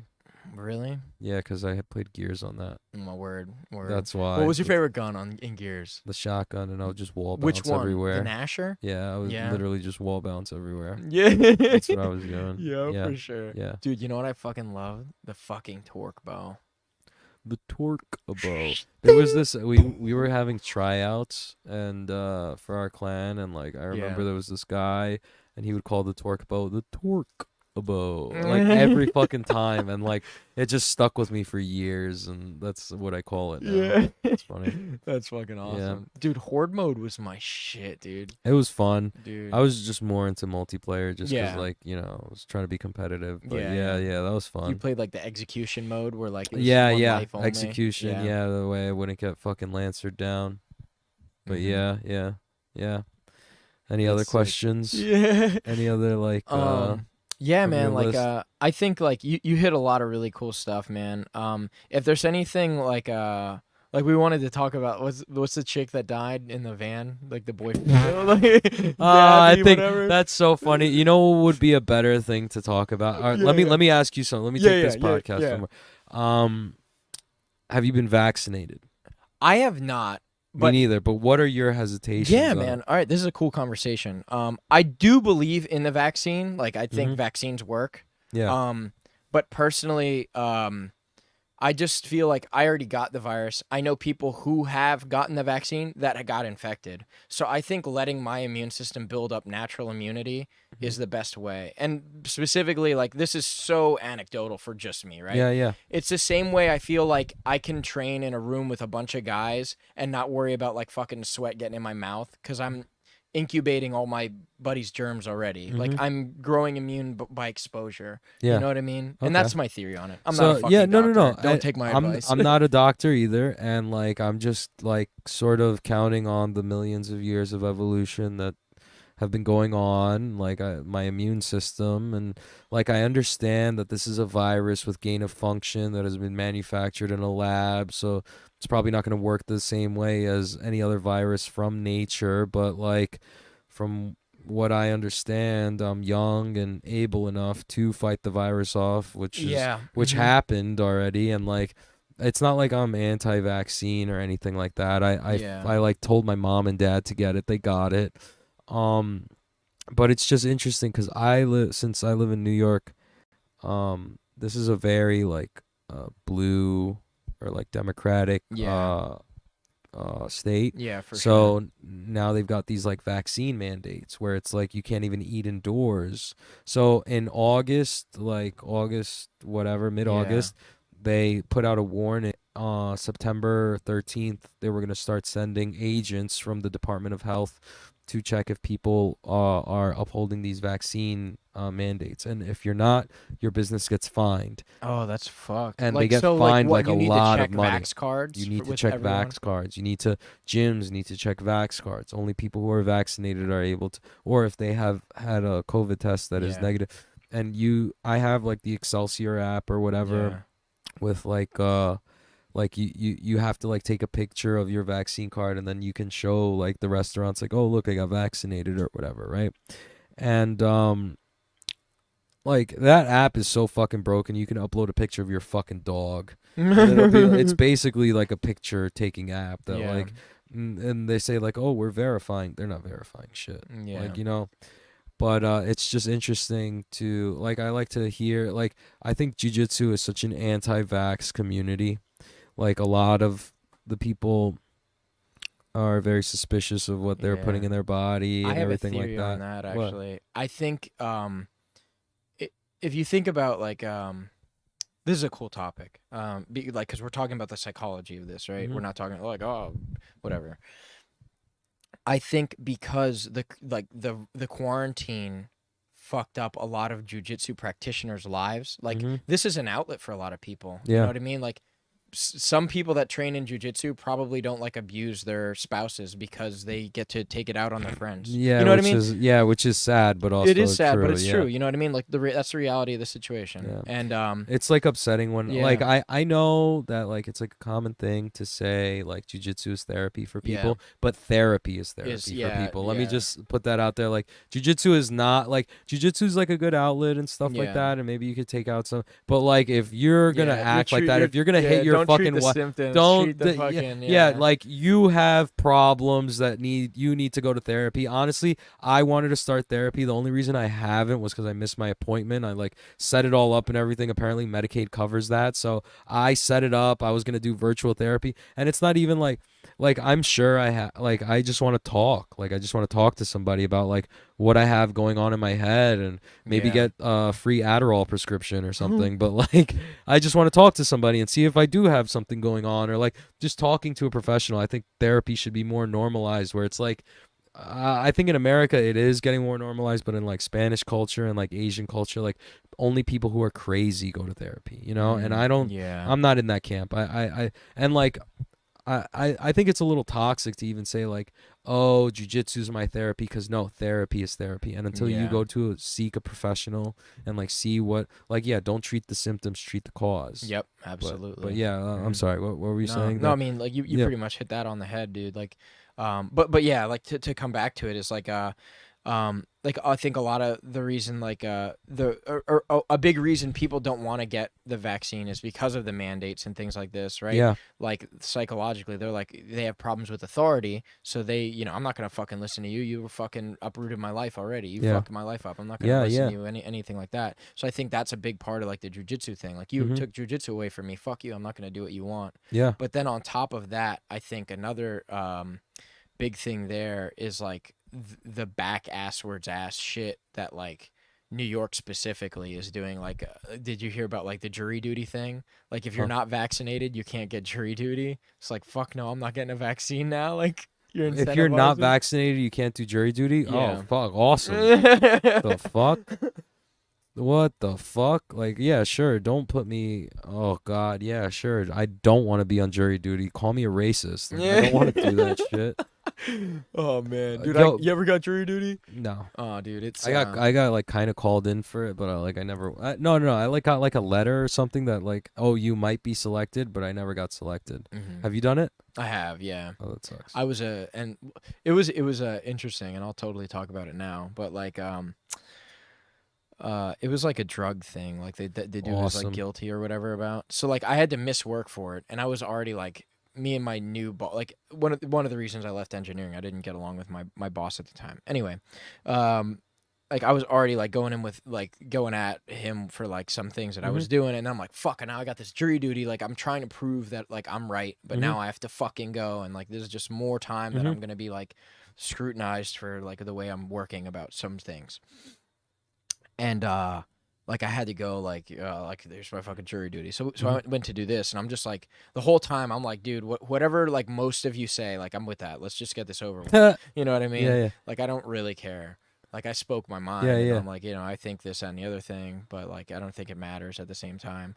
And I remember like they made it go through to the next day. So I'm like, fuck, now I have to miss 2 days of work, and now like my projects are gonna get all fucked up, and like I was just beat up about that. And the next day, like everyone just came to a conclusion quickly. I'm like, you bastards, you did this to skip work yourselves. Yes. So then I took that day to just have fun. Like I didn't go back to work. So I'm like, you know what, fuck this, dude. Like I'm totally just gonna ride that. Like we were literally out before I even started my work day. Oh shit, that's so funny. I just fucking went to like, I was like living in a warehouse at the time. I live a weird life. Yeah. And I just played like guitar and shit all day. It was fucking awesome. That's cool. What were we talking about before you said? Vaccine shit. Okay, so like another thing that so America specifically, and like you're talking about like the ass backwards vaccines or whatever, like the mandates and stuff. The mandates and like Fauci's history on like. He has like a really ugly history about vaccinating people in Africa. Have you heard of that? No, about that? dude, Like, tell me yeah, like top level. well, from what I read and understood is like he did some really fucked up experiments on like the African population, because like that type of shit wouldn't fly over here. So like I forgot what vaccine it was about. He had a hand in where it like sterilized a bunch of women or some shit. Like it had crazy side effects and like. You like kind of like look back at like what he's done and stuff. So okay, I could understand why people don't trust him. That's one thing. But America's history of like racism and like exclusionary like laws, like Jim Crow laws and stuff like that. And like I'm talking about the, like I guess I have like because I'm a minority, I'm like kind of wary of stuff like that. So like whenever something's like excluding people, like I get very like, oh, like what's going on with this? Like why? Like what is this divide that you're causing? So like when I see these vaccine mandates, I'm like, this is just another, like it feels like another way to divide people. Like it feels like another way to get us people like fighting amongst ourselves, but for what reason? And ultimately it just all feels like a power grab. Yeah. So when I look at these vaccine mandates and like how they're saying like, oh, like they're treating us like fucking cigarette smokers or something. Like they're like, yeah, you gotta eat outside. Like I'm eating outside, I got a fucking bum asking me for a chicken finger because I'm not able to eat inside. I got a garbage truck over here throwing out garbage. I got garbage water splashing into my food. I got bugs everywhere. I'm supposed to be at a 5-star restaurant. I'm sitting on fucking patio furniture outside of the restaurant because they had to like build some makeshift shack for me to eat in because the science says that the virus doesn't travel as well outdoors. When I'm like I'm indoors but outdoors, like it doesn't make sense. So when I look at that sort of stuff and like thinking about how exclusionary, like they're excluding people, they're like separating us again.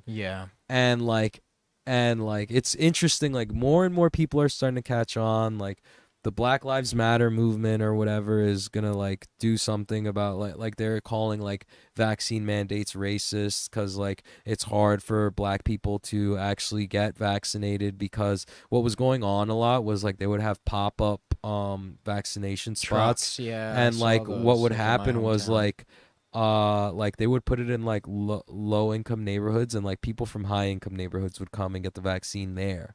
So like it's hard for low-income people who don't have like internet, who don't have smartphones, who don't have the resources to even find out or sign up for these vaccinations and stuff to get vaccinated. So like ultimately, if you're doing that and you're excluding them from like job opportunities, from eating out at places, from like living normal lives and stuff like that, it just seems like very like Jim Crow-y to me. It seems like very fucked up, and like I don't ever think that excluding people is ever the right answer to anything. So I'm with that, man. I don't know like that, like, and I'm asking you if you're vaccinated because now you're the minority. Welcome to the club, dude. You're a white dude, but you're not even a white dude. You're fucking Puerto Rican. You present as white though. Like I'm sure like people look at you. Brad's a pretty white name. Like I'm sure people look at you and they just think, "Oh, this is a fucking white dude." So but like now like the people who are unvaccinated are like seeing that and like experiencing that to like a lesser degree. I'm not trying to like mitigate like what black people went through with the Jim Crow laws or like what immigrants went through, minorities went through, like coming up in America. But it just seems very reminiscent of that, and like what's going on, and like what's gonna happen next is like how bad, how deep is this rabbit hole gonna go? What's gonna happen? How much government power is gonna get taken? Like, Dude, is my gym gonna close because I'm it's so scared about that part Yeah. of it, man. Like the thing that's scary to me is like the power that like the tech companies can like leverage against the populace, and then like the government can just subpoena that power. Like, you know what? Actually, I need you to take you know, this tracking ability that you have with your mesh network. I need to know about this now. So it seems like Congress is making like tech companies do their dirty work. Like it seems it's like fucking scary, like man. Congress doesn't want to come out right and be like, okay, we're gonna build this mesh network. No, it's like we're gonna have, because like I guarantee you there's like CIA plants and like all of these big companies that are like telling Congress or like the government what's going on, and like how developed their technology actually is, and at what point can they use it to like do whatever, like how the Patriot Act, fucking like looking at everyone's emails and shit like that. Like, yeah, dude. the Congress is just using all these tech companies as like their strong arms. Like, you know what I mean? So, dude, I used to work like in the field, dude, and like it's like the you ever see that movie on Netflix, The Social Dilemma? No, I stayed away from it because I liked being on Instagram. Check it out, dude. Like it's. I heard you don't it have just to makes you agree with super feel guilty about like what's going on. Yeah, I mean, it's like, dude, it's just the thing about that movie is that the people who developed the technology came out and said, this is fucked up and we need to do something about it. These are the developers that like made this thing. So it's worth hearing what they have to say. I don't even agree with 100% of the things that they say in the thing. You know what I mean? Like, but it's still like, I'm glad they made that, because I love that movie so much, because I can have this conversation with people if they've seen it. It's so hard for me to give a top level understanding to people about like the wealth of information that I know, because I'm so in the weeds of it, you know? Yeah. And it's scary, man. It's like you need to and you know what's the worst thing? Like I just had this conversation the other day in my jiu-jitsu gym with another cyber guy. Some people don't care. Yo, I was just gonna say that like I'm so in the camp of, well, like, 'cause, you know, I like as a joke, like I like ham it up, but I was like I was like I have like this clip on my podcast of me just saying like, ugh, like, oh, the tech companies are taking over. I'm like, I don't care, take it over. I'm like, fuck, dude, face recognition, oh, that's great. I was like, oh, cool. Is this gonna mean like I could tell when a girl is ugly in the club and I don't even need to like see the lights turn on? Like I just use face scan. I'm like, fuck me up, fam. Like I understand all the ads are targeting. You're doing a great job, dude. Like target me. Sure, make my life fucking better in that way. Like, take all my information. What the fuck do I have to hide? But then also, like, I'm saying that as a bit. Like, I'm not saying that seriously. Like, it would be kind of crazy for that to happen, and I see it happening like every day. Oh, I killed you, motherfucker. I think I killed him. But yeah, I see it happening all the time. Oh, I didn't. And like, you know, I kind of don't care. Like, you can take that stance where you don't care, but like, I'm almost like, what the fuck am I supposed to do about it other than embrace it? Because I'm just one person. Yeah. I have my life to worry about, and like, what am I supposed to do? Like, I think like the main thing from my perspective is like put your money where your mouth is, kind of thing.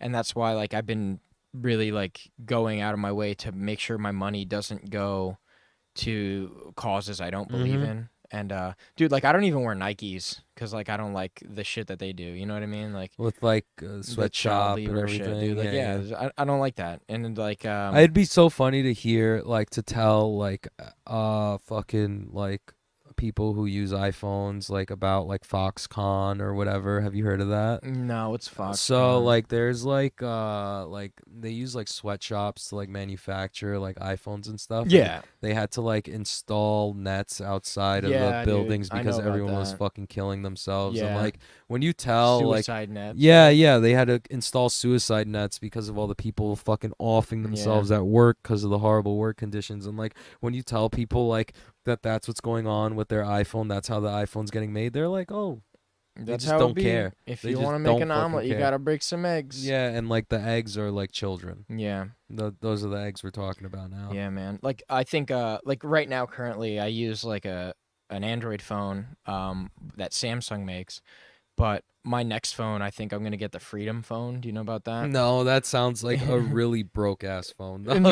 it sounds like a fucking really like a phone I would literally never get. That's so Well, funny. Yo, it definitely like It's the reason I don't have it yet is because like it sounded like whack as Mhm. well. Like I was like, what kind of The that Freedom sounds Freedom like some fries. $100. Yeah, it's What the fuck? yeah. Well, it's basically like let me not be that nerdy here, but be kind of nerdy.